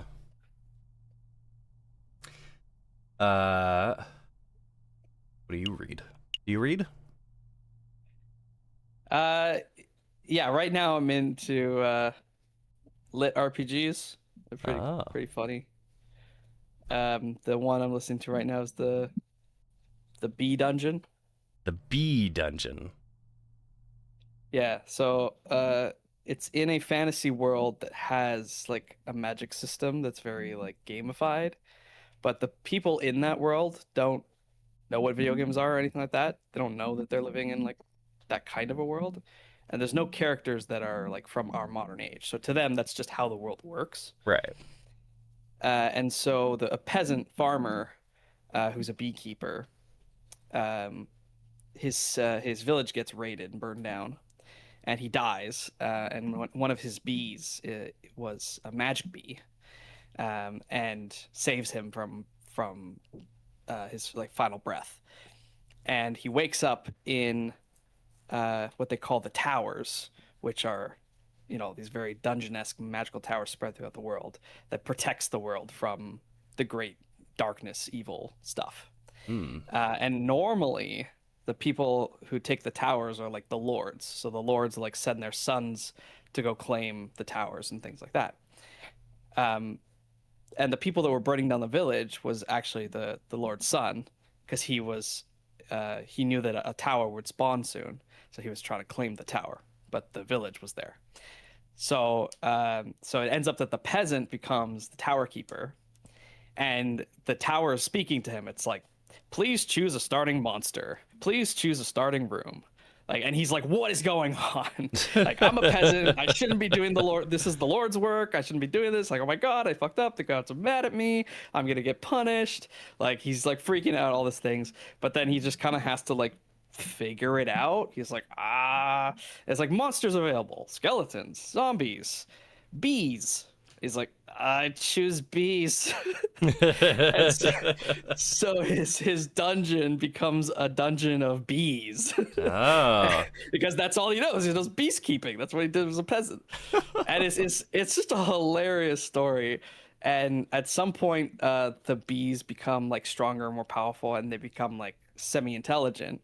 So you get POB chapters. POB chapters. It Point was of the B. yeah, the point of view of the bees, and they're talking like from the bees' perspective, like, oh, how great our tower master is. He's the king of all bees, the queen of bees herself. You know, the god queen bee. You know, she's blessed him with her blessing. It's so funny. It's such a great little novel. You're gonna have to link me that after stream. Yeah, That's sure. I really think funny. the first chapter is free on Audible. The first book. It's like 14 hours each book. It's Wow. pretty great. I like modern novels. Have you read The Three Musketeers yet? It has heaps of romance, intrigue, and action. You would love it, Sparrowson. Don't patronize me, Falcon. Of course I've read The Three Musketeers. Despite its contrived narrative turns, I enjoyed the novel's scathing critique of the current socio-political climate. Oh, quite an insightful review. Wait, you just memorized a single sentence. Sound well read, didn't you? Maybe. Nathan? Let you, messieurs, mind lowering your voices. I can hear your squawking from the other side of the building. Ah, my apologies, monsieur. We'll keep it down. Wait, you're a librarian, aren't you? An astute observation. Yes, monsieur. As the only quiet person in the library, I am most assuredly the librarian. Well, now that we have your attention, my friend wants to ask you something. I do? Alright, I do. What can you tell us about the Spanish monarchy? You seem like a scholarly, well-read individual. I'm sure you're up to date on geopolitical news and the like. I don't need your praise. Spit out whatever imbecilic question is in the back of your throat. Ah, well, we understand the Spanish throne is currently under dispute. Can you give us a brief rundown of who the contenders are? His hat is a visor, like the horse visor. Ah. His donkey. What a trivial question. Even an elementary school child could name the immediate heirs to every throne in Europe. I don't think. At 1848, an elementary school child could do that. Oh. Yeah, but for the sake of those children who slept through that class, can you refresh our memories? Very well. Pay attention, because I'm not repeating myself. Current reigning monarch of Spain is Queen Regnant Isabella II in the House of Bourbon, daughter of King Ferdinand VII. Upon her death, the crown would likely fall to her husband, King Consort Francis, Duke of Cadiz. Although it is certainly possible that an immediate family member could stake a claim. However, the Queen's position is currently being disputed by the Carlists, headed by the Comte of Montmelon. I hope that answers your question. Catch all of that, Sparrowson? Not a word. So we're actually interested in Prince Juan Cuerdo of Spain. I don't think I heard that name in your explanation. A prince. Juan Corrido. Is that what you said? Monsieur, I think you've been misinformed. There's no current Prince of Spain. Not even sure Querido is a real name. It's certainly no line of any Spanish monarchy. How strange. What does this mean, Falcon? Well, one thing is for sure, our client is not the Prince of Spain. Maybe he's a delusional lunatic. Perhaps he's involving us in some sort of con. Is that the joke? If you're blah blah blah, then I'm the King of Spain. We don't have long before the trial, but it may be in our interest to confront Prince Juan directly to get some answers. Right.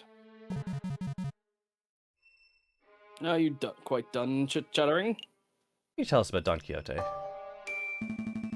borrowed this book from a friend. What can you tell us about it? Don Quixote of La Mancha. It's a classic. Everybody has read it. Yeah, everybody. But for those who haven't, I'm not going to sit here and summarize a great work of literature for two imbeciles who are too lazy to read.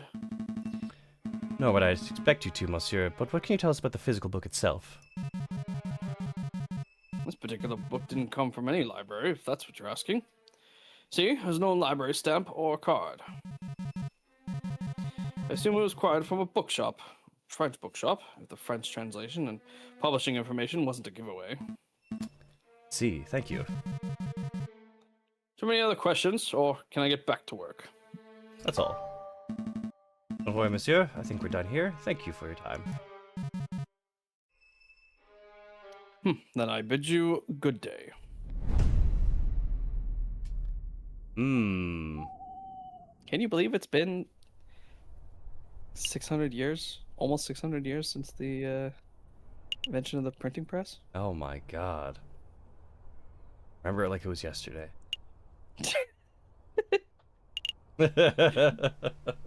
um, I think this is our last day, right? Cultured JJK fan. Make a Jujutsu Kaisen reference.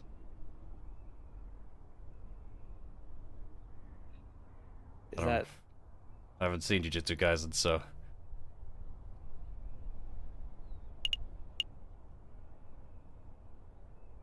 chocolate? I think the chocolate. I think we need the chocolate evidence, right? Yeah.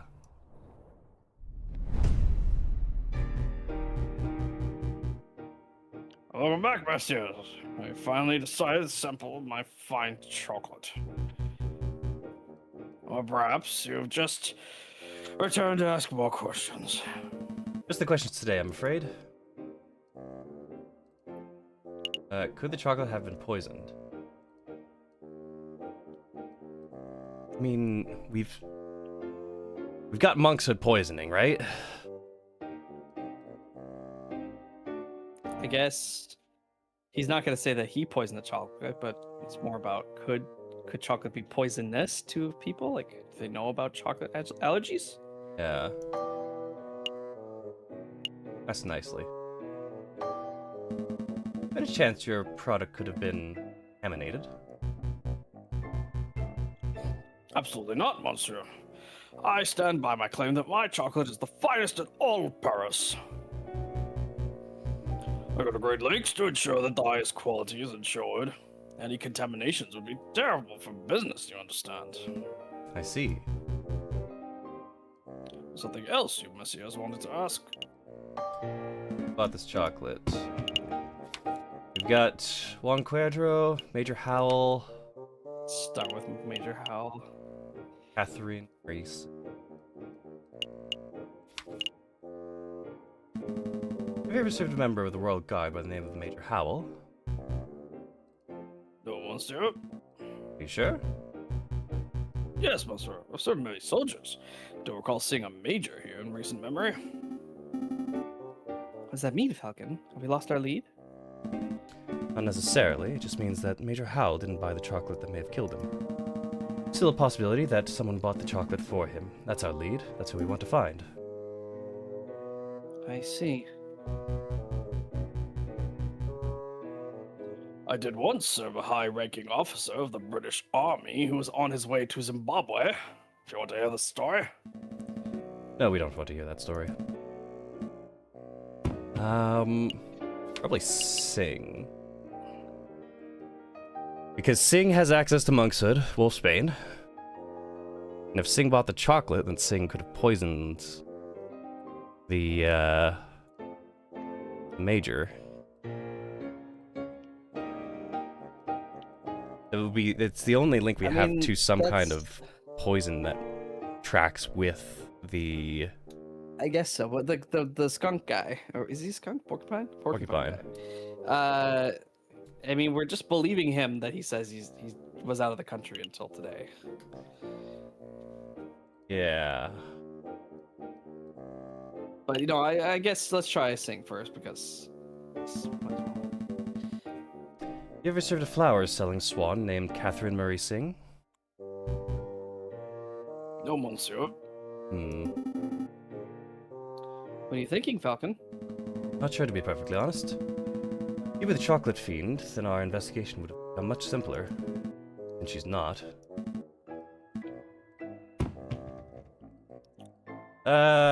Last one.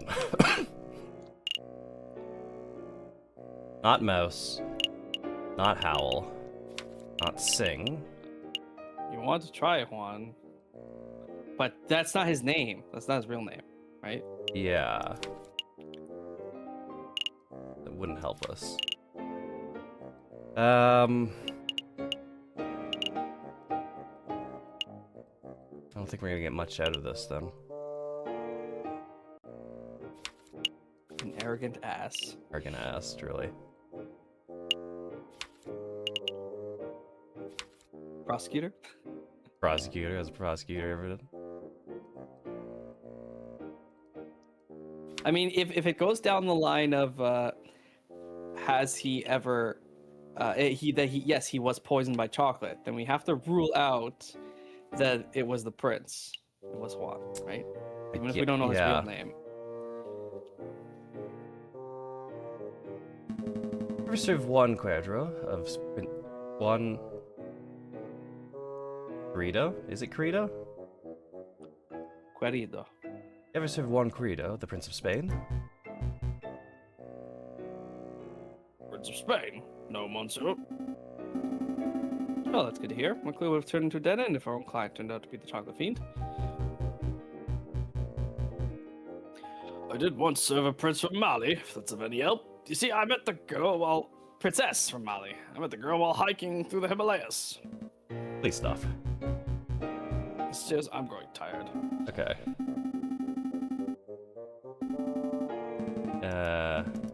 Your time. It'd probably be something on trial, then. I get the feeling, yeah. Palais de Justice. Well, we got a case full of stuff. Wonder what we can do with it.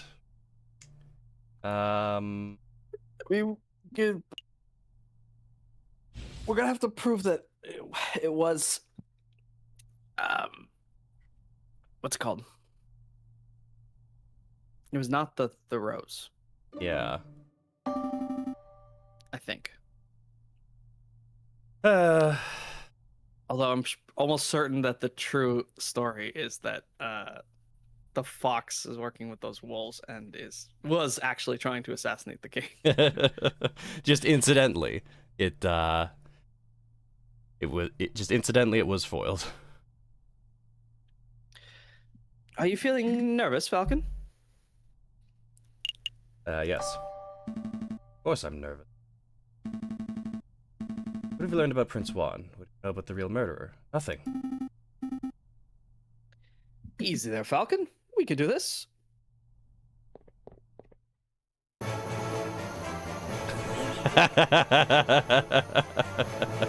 Forgot about that. Senora Falcon, I trust everything is in order. Absolutely. I have every intention of bringing the truth to light in this trial.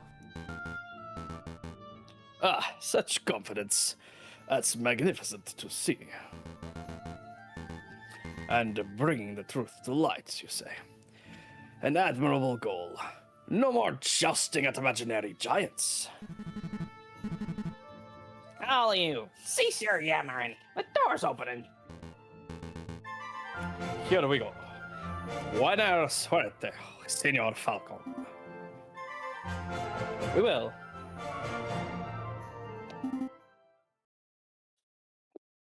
Well, are we ready? We're ready.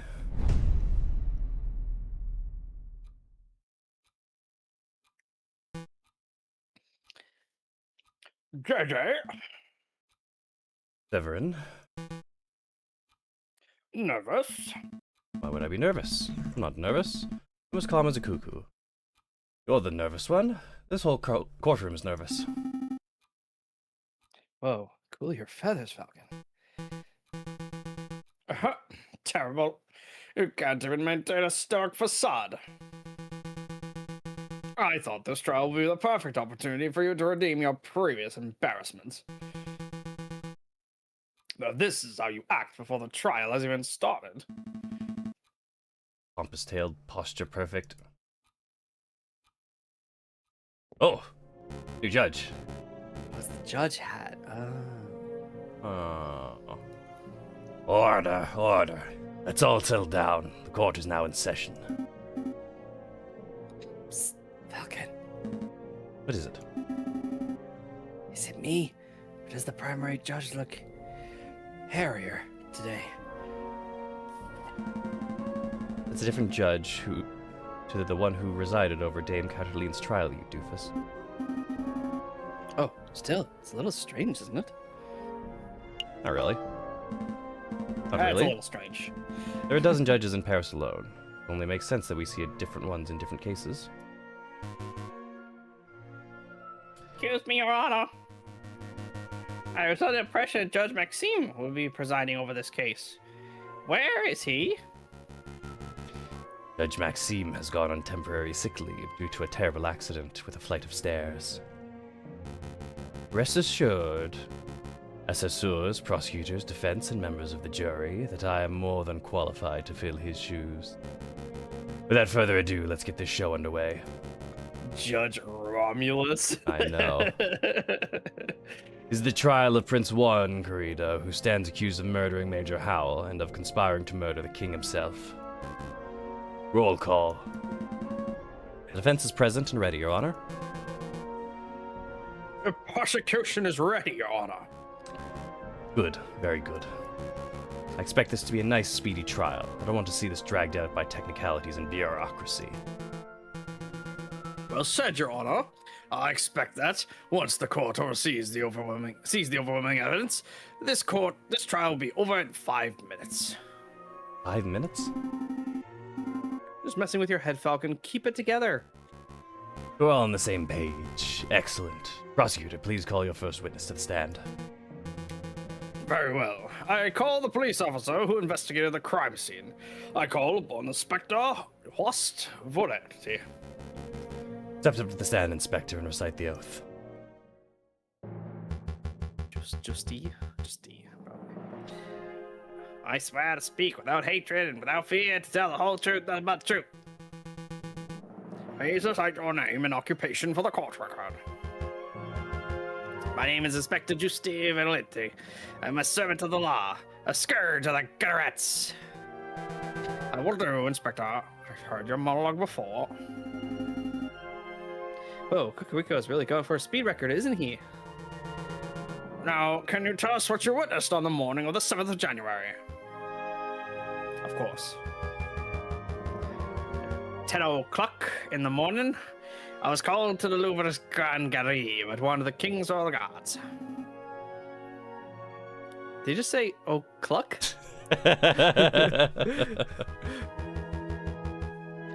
There, I saw Prince Juan, King Louis Philippe, and the corpse of Major Howell with a rose in hand, and around 24 citizens. The citizens and the king himself all attest to seeing Major Howell taking the rose from Prince Juan's hand and then promptly dropping dead. And what did the morgue uncover upon examination of the corpse? The coroner determined with absolute certainty that Major Howell died of poisoning. Aside from the prick upon the finger, there was no sign of external harm to Major Howell's body. Therefore, the poison morals must have been the cause of death.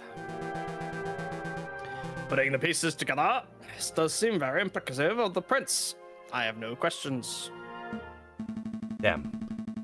Hoping the coroner's report would determine that the guy died from a freak heart attack or something. That would make for a particularly speedy trial, wouldn't it? But no, we aren't so lucky. Something else must be amiss in the old bird's testimony. Right, I'll tear it apart. Your Honor, I wish to cross-examine the witness. Falcon, wasn't it? Don't waste the court's time. A high-ranking police officer would never lie on the witness stand. I wouldn't accuse the inspector of lying. I just want to make sure that every base is properly covered. Ugh. Sounds like pointless nitpicking to me, but I'll allow it for now. Go on, Falcon, do your cross-examination. 10 o'clock. Corpse of Major Howell with a rose in hand. Around 24 citizens. Coroner determined that Major Howell died of poisoning. Poisoning. Inspector, you say that the coroner determined with certainty that Major Howell was killed by poison. He stated the signs and symptoms were textbook. There's no possibility that his death was natural. What kind of poison was it? The coroner mentioned specifically what kind of poison it was. He was not certain. At first, the coroner posited that it was a plant-borne poison, like that of the aconite flower. So, wolfsbane. When he learned how fast the poison had taken effect, he noted this was atypical of aconite. Consequently, he suggested there may have been some newly engineered concoction.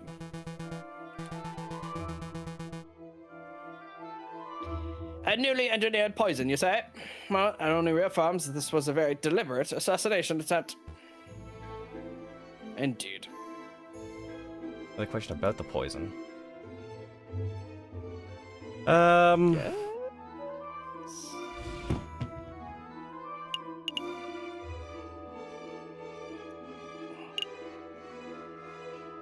Maybe not yet. Well, Not I don't yet. know what else we would question about. Mind? No more questions about the poison.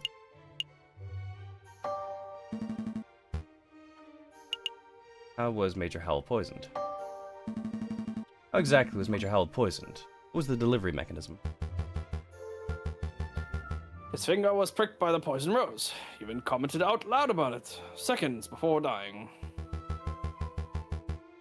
All 22 citizens who witnessed the murder attested to seeing and hearing this. Is there any possibility that he was poisoned by something else?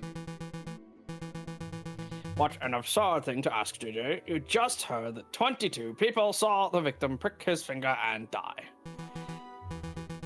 What are you suggesting? That the pricked finger had no relation to the poisoning? That's exactly what we're saying. Yeah? Exactly what I'm saying. I don't doubt that Major Howell was poisoned, but I do doubt that the rose was the cause. Unbelievable.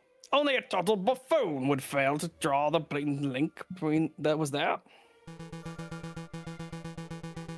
JJ, as tempting as it is to sit here and lecture you on the basics of cause and effect, I'll end this discussion painlessly. Inspector, please tell the defense you found traces of poison on the thorns of the rose itself. That should alleviate all doubts that the rose was, in fact, the poison delivery mechanism. Actually, I can't tell him that. I dread to ask, but why not? We didn't check the rose for traces of poison. Just seemed obvious that the rose caused the poisoning, given the timing of the incident. Well then, now would be a good time to make a test. Here's a marvelous thought. We prick the finger of the defendant with the rose. There's no poison on the rose, and Prince Horn lives, and he is free to go. If the rose is poisoned, then the prince dies, but that's okay, because the punishment would be just and fitting of the crime. Marvelous suggestion. What is this, a witch trial? This isn't America, Sir Evan. That's not how we do things here. Calm your fellas, JJ. It was clearly a joke. There are far more humane ways of testing for poison. I'm sure the inspector will perform his duty with due diligence. Actually, won't be able to test the rose for poison at all. And why is that? Given this dangerous nature of the flower, it was destroyed by the police force. We burned it to ashes. Such unprofessionalism. We have no way to know whether the rose was poisoned, and this whole trial ought to be called into question. Nice try, JJ. But through the process of reasoning and elimination, we can still deduce with absolute certainty that the rose was poisoned. In other words, there was nothing else at the crime scene that could have caused poisoning. Wrong. There was something else at the crime scene that could have contained the poison. Something the investigative police force blindly overlooked. Look at this. What am I supposed to be looking at? The paper wrapper of a piece of chocolate. It was found in the Louvre, the Salle de Tibre, to be precise, and we can date it by its consumption to the day of the incident. You're not suggesting... That Major Howell ate a piece of poisoned chocolate moments before he died? I most certainly am.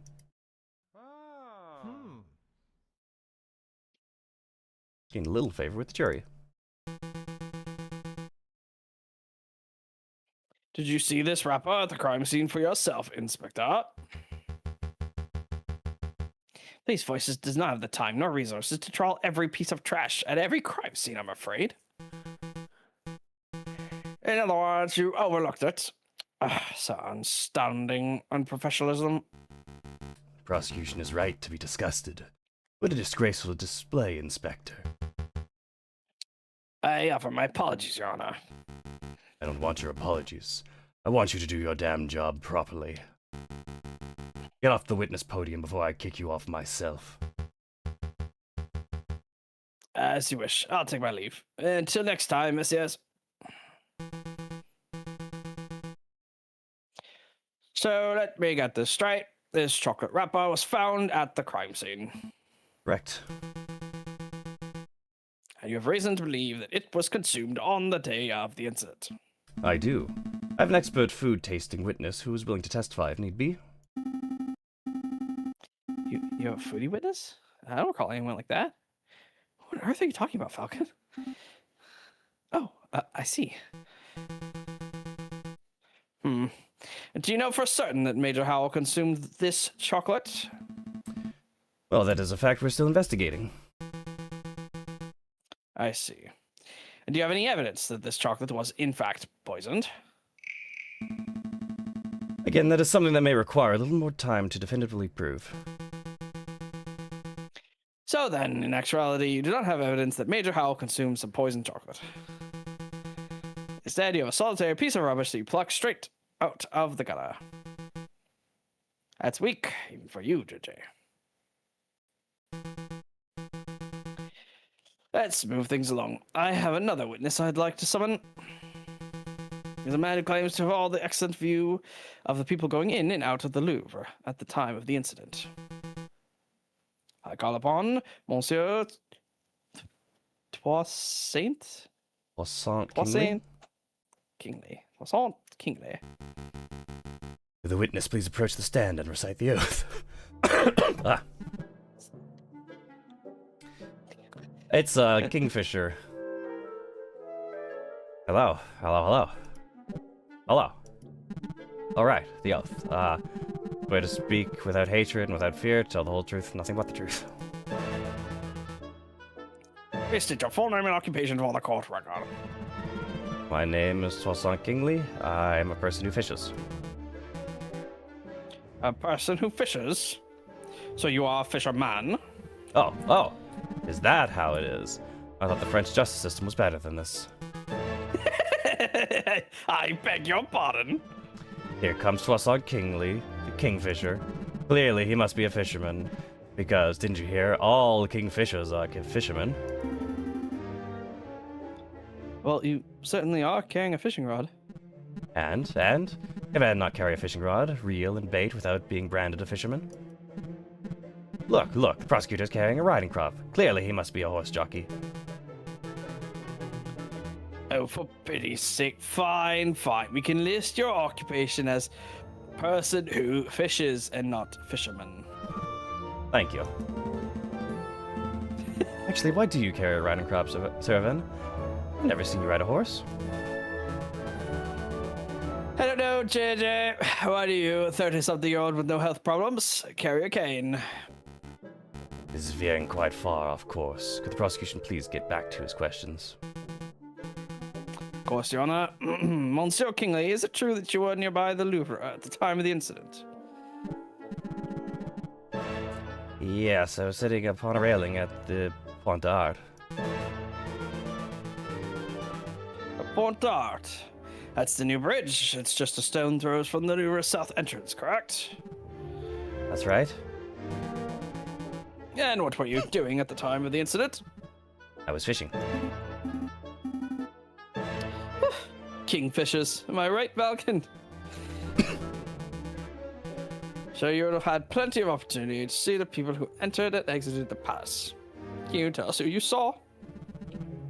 Well, the Louvre's a busy place. Naturally, I saw a lot of people.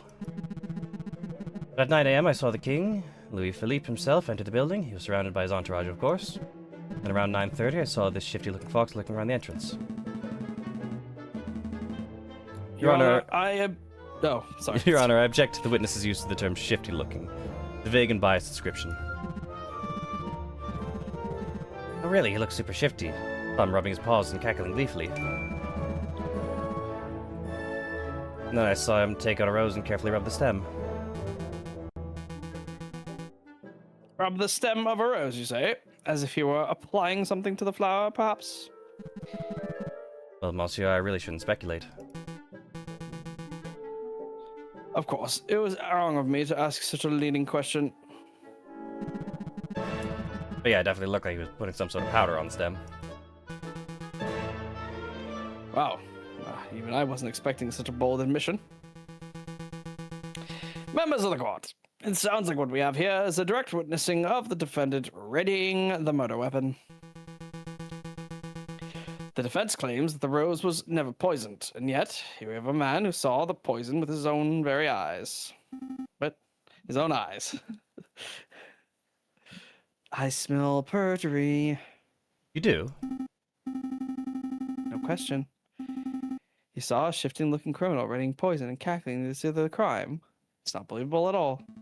I think you might be right. I wonder if I have any evidence that calls Toisson's story into doubt. Your Honor, I'd like to cross-examine the witness. Really, this nonsense again. You just heard the witness directly describe your client readying poison on a rose. What is there to question? I'm just trying to uncover the truth, Your Honor. Ugh! Fine, do your thing. Go, Falcon. Go make a fool out of yourself. Sitting upon the Pont d'Art, his entourage, a looking fox, looking around the entrance. Well, Sir Kingsley, you claimed you saw a shifty-looking fox. Yep, super mega shifty. All foxes are shifty-looking. Are you sure that fox was Prince Juan? There must be at least 100 foxes in Paris. How do you know that fox you saw was Prince Juan? Well, he was wearing that suave hat that hang low over his eyes. Yeah, that's how they wear them in Spain. I'm not much of a fashion expert, but the rest of his outfit looked quite out of place for the French winter. Is that all you're going by? His fashion sense? Oh, I nearly forgot. I heard him call a passerby signor. I thought that was peculiar. Well, that's him, all right. Another question about the shifty-looking fox. Ah!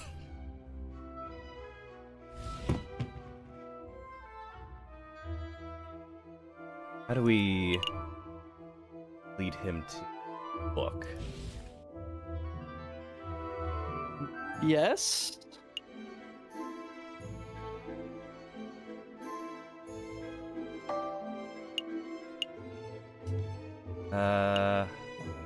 Foxes are shifty looking?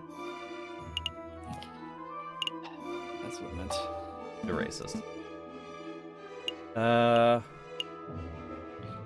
Sitting upon the Pont d'Arts, like, that's not where he was. Mr. Kingsley, you say that you were sitting upon the railings of the Pont d'Arts in the morning of the incident? Yep. What entrances can you see from that bridge?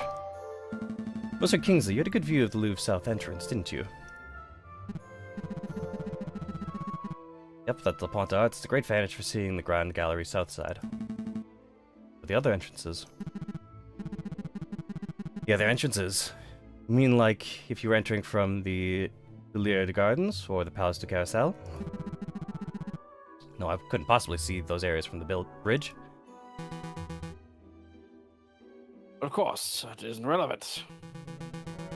Also, Kingsley witnessed Prince Juan entering the south entrance, a flower in hand, and that's what counts. What if Prince Juan used another entrance? What if Prince Juan didn't enter from the south entrance? What if he approached the Louvre from the Gardens to the west? Tuileries Gardens from the west. That's a bigger what if. You have any evidence that Prince Juan entered the Louvre from Tuileries Garden? Matter of fact, yes I do. I have definitive proof that Prince Juan approached from the west, not the south. Hey, I know what I saw, monsieur. I'm doubtful too. Go on, JJ. show us this definitive proof that Prince Juan entered the Louvre from the Tuileries garden.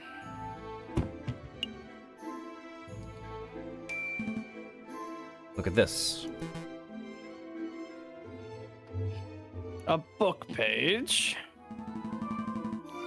Page 44 of Don Quixote specifically was found just outside the Louvre's west entrance. This proves nothing. I'm not done yet. Take a look at this. Don Quixote. The book Prince Juan has been reading in jail since his arrest. I believe he's had it on his person for some time. And yes, page 44 is missing. That was the first thing that I checked. You do realize what this means, don't you, Seraphim?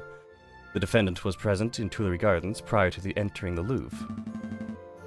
This also means that, in all likelihood, the defendant entered the Louvre from the west entrance, not the south. He cannot possibly have been seen by Monsieur Kingsley from the Pont d'Art. What? I know what I saw, monsieur. Fine theory, Falcon. But maybe the defendant took the long way around. One could still travel from Tuileries to the Louvre south entrance by walking along the river. An extra 2 kilometers of walking just to enjoy the pre-murder scenery? Let's not say silly things, Cocorico. Okay, maybe the defendant deliberately left the page there to mislead the investigation. Now you're the one who's blindly speculating. It's not blind speculation, it's a viable hypothesis. Fond of logic, aren't you, Cocorico? Let's talk about Occam's razor. When torn between two seemingly equal hypotheses, we must side with the one that imposes the fewest assumptions. Which of these theories takes fewer assumptions? 1. The page from Prince Juan's book fell out on his way to the Louvre's south entrance. 2. Prince Juan deliberately planted the page on the off chance that it would be discovered, then he took the long way around. How dare you? The nerve of you to lecture me on such basic philosophical concepts. I'll stop lecturing you when you stop making such basic mistakes. Monsieur Falcon, please calm yourself. What is the point of all this yammering? The ultimate point is that Toussaint's testimony is fabricated, made up, utter fiction. No, everything I've said is the truth. I suspect the witness isn't even a fisherman. I'm not a fisherman. See, he admits it himself. That's not what I meant.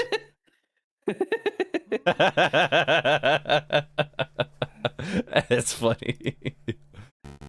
Prosecutor, you have something that will put this arrogant falcon in his place, don't you? I must concede. Concede. On this point, at least, Falcon's evidence strongly suggests the key component, Monsieur Kingsley's testimony, is false. No. That doesn't mean Prince Juan is innocent, of course. All Falcon has demonstrated is that this particular witness is unreliable. But I did see something, I really did. Alright, so maybe I didn't exactly see a shifty-looking fox. I made that part of the story up. But I did see a swad lurking around the south entrance on the morning of the murder.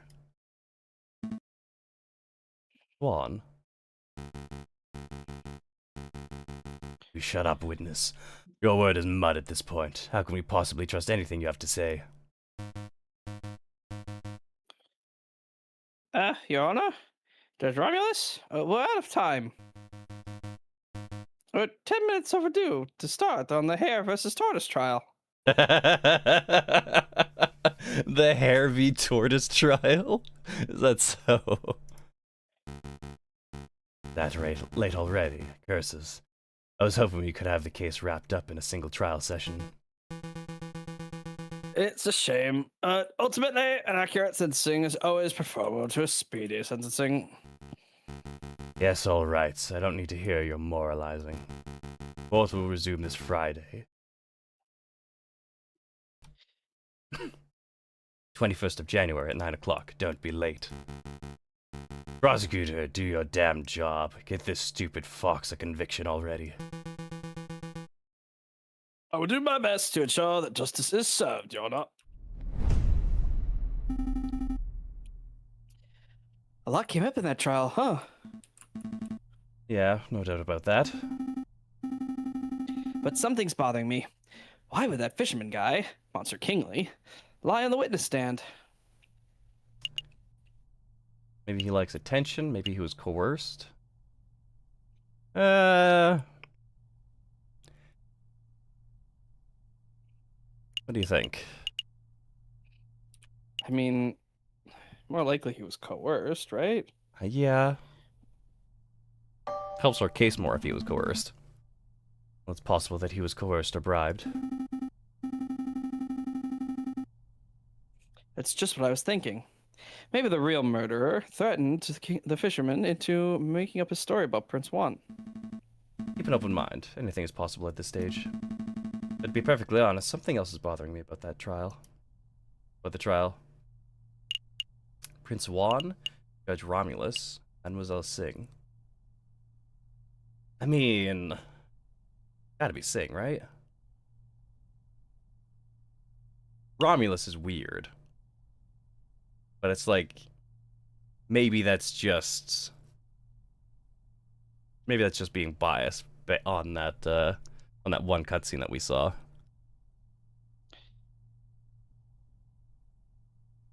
I think it's Mademoiselle Singh. Like, he does mention a swan. Why would he mention that? Mademoiselle Singh believes she plays a key part in this case, but getting her to tell her story is proving difficult.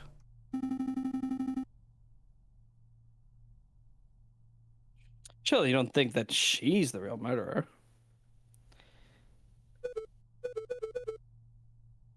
Excuse me, Monster Falcon? Oh, Oh, it's I Ravington. might have recognized the sounds if we had the sounds on before, but... Sorry to bother you, but this letter just arrived. I think it's for you. Letter for me? Wonder why it wasn't sent to my office. Have you been demoted to courier status, Rupert? Oh, hush, hush, person. I don't need to be pitied by a first-year dropout. Oh, good comeback. So, what does the letter say, Falcon? It's a threat. Threat made with cut-out newspaper letters. Whoa. I didn't know those things actually existed. Let me see. Falcon. Stop your investigation or there will be consequences.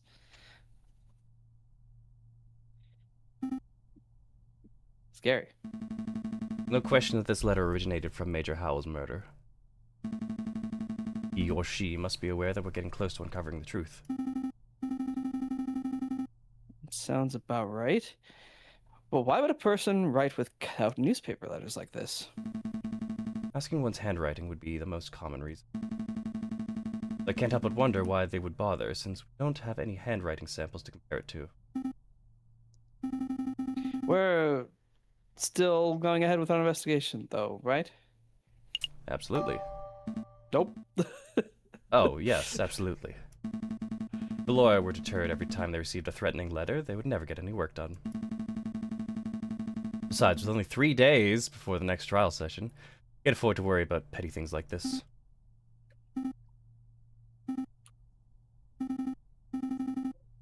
Tuesday, Wednesday, Thursday. Oh, wow, you're right. Let's make those days count. Well, guess we'll have to pick this up next time. We can go to La Concierge to talk to our client. See what's up with him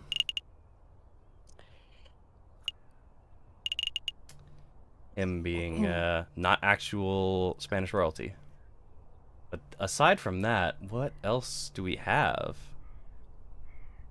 Could bring the fisherman to the chocolate merchant, I guess. Yeah, I guess. Oh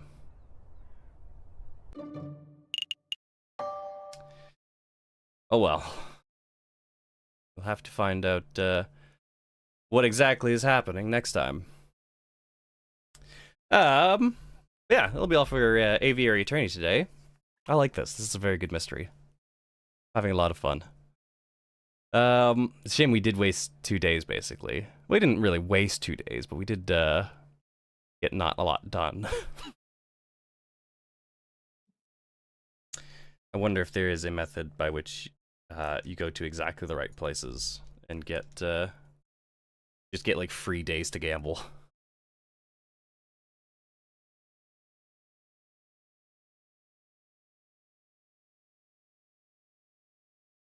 Given the system, like, it's entirely possible you just don't have enough evidence to succeed in court, right?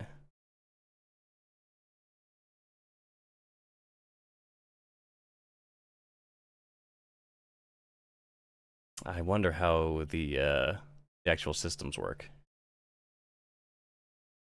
Because in theory, we're swaying the jury. It's entirely possible we could just lose these trials if we fuck up enough. But yeah, we'll have to see if we can gather the proper evidence with you know, basically having wasted a day asking about people who might have bought chocolate. Yeah. I'm hoping it's not a dead end there, but maybe it is. Yeah, I don't know. I feel like it's right though, because we don't have the rose anymore, but it's entirely possible for I think it is the wolfsbane. Gotta be. Gotta be the chocolate poison with wolfsbane. Yeah, it does seem quite reasonable. We've got the symptoms that are confirmed that it's we have a very accurate description of the murder symptoms, as well as symptoms matching the symptoms of aconite poisoning. And we have someone who has we have paid them for we have paid them for aconite. So like we got a bunch of the pieces, but like what how can we assemble this puzzle? I wonder. I don't know. What do the detectives do? Maybe just pay them 5 francs and they give us a hint? Because we can visit them without expending time. Yeah, probably. So, yeah, maybe francs are the score, or you need a certain number of francs in order to bribe people in the right places, and you spend them all on hints, you won't be able to get the proper evidence. Who knows? I'm not privy to the systems of this game. But yeah, we'll have to wait for next week. What do we got going on this week? Today is Sunday, so next time you see us will be on well, I'll be here tomorrow, Monday, starting up chapter 4 at Deltarune. Very exciting stuff. We managed to beat up the Roaring Knight last time, so we're starting chapter 4. Wow. I know. I think we've got all the secrets so far, so we should be good to just keep going. Yeah, I'm excited.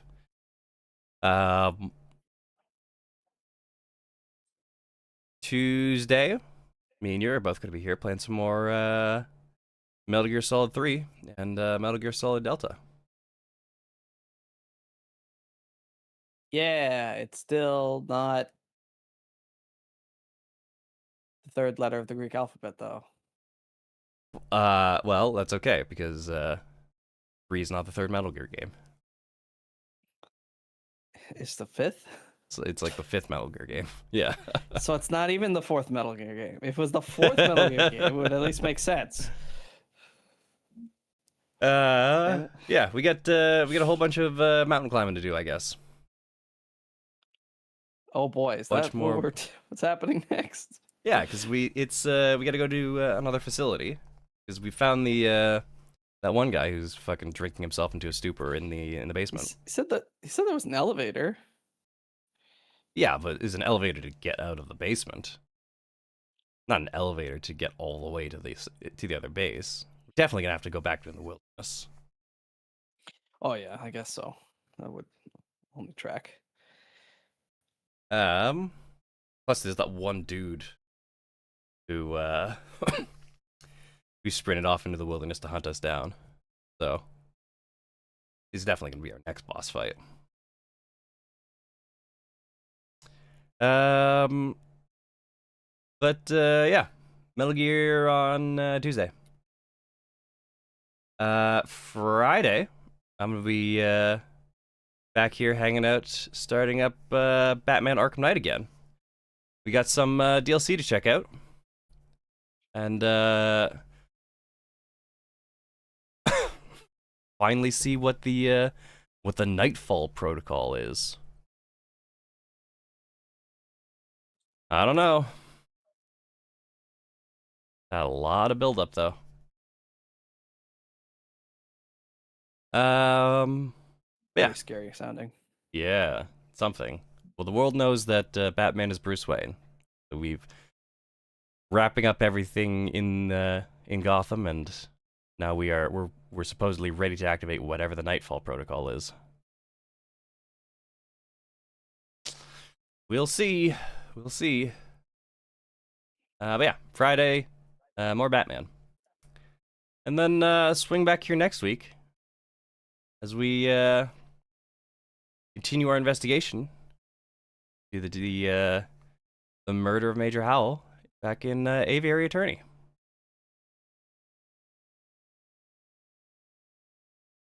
Who do you think done it?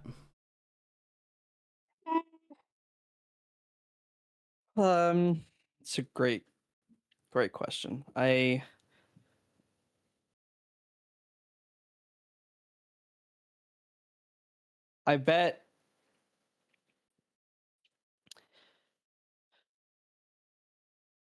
bet that it's gonna twist after we kind of solve it.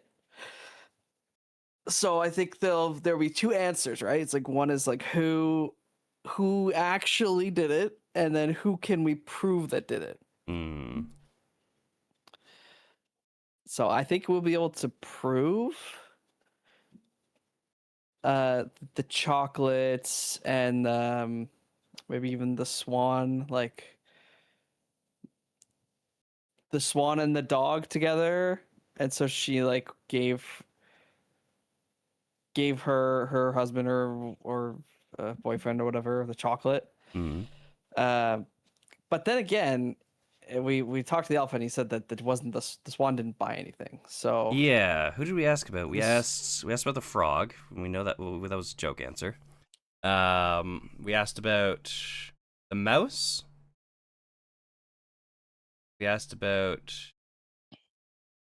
We asked about it on the first day. We asked about Sparrowson. We got two joke answers, which is a bit of a waste. what's funny though? Very funny.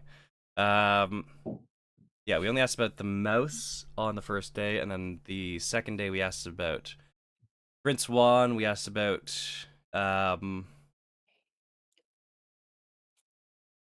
Major Hal, and we asked about Lady Singh, and we didn't get anything out of all of those. Unfortunate, because yeah, it'd be so much simpler if it was just Lady Singh.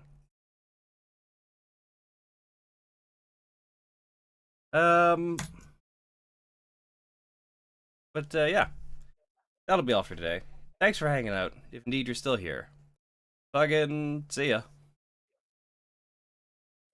Uh, don't pick random flowers and herbs, and don't shove them in your mouth either. Some of them are very, very poisonous, Yeah, yeah.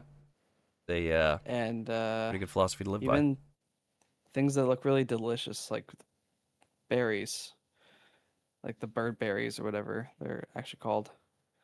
They're also super poisonous. So Even if you find yourself, in a really bad situation where you're like in the wilderness and you're starving, it's probably still not a great idea to start eating random things. I mean, yeah, wild 'Cause- blueberries and nightshade look very similar. Yeah.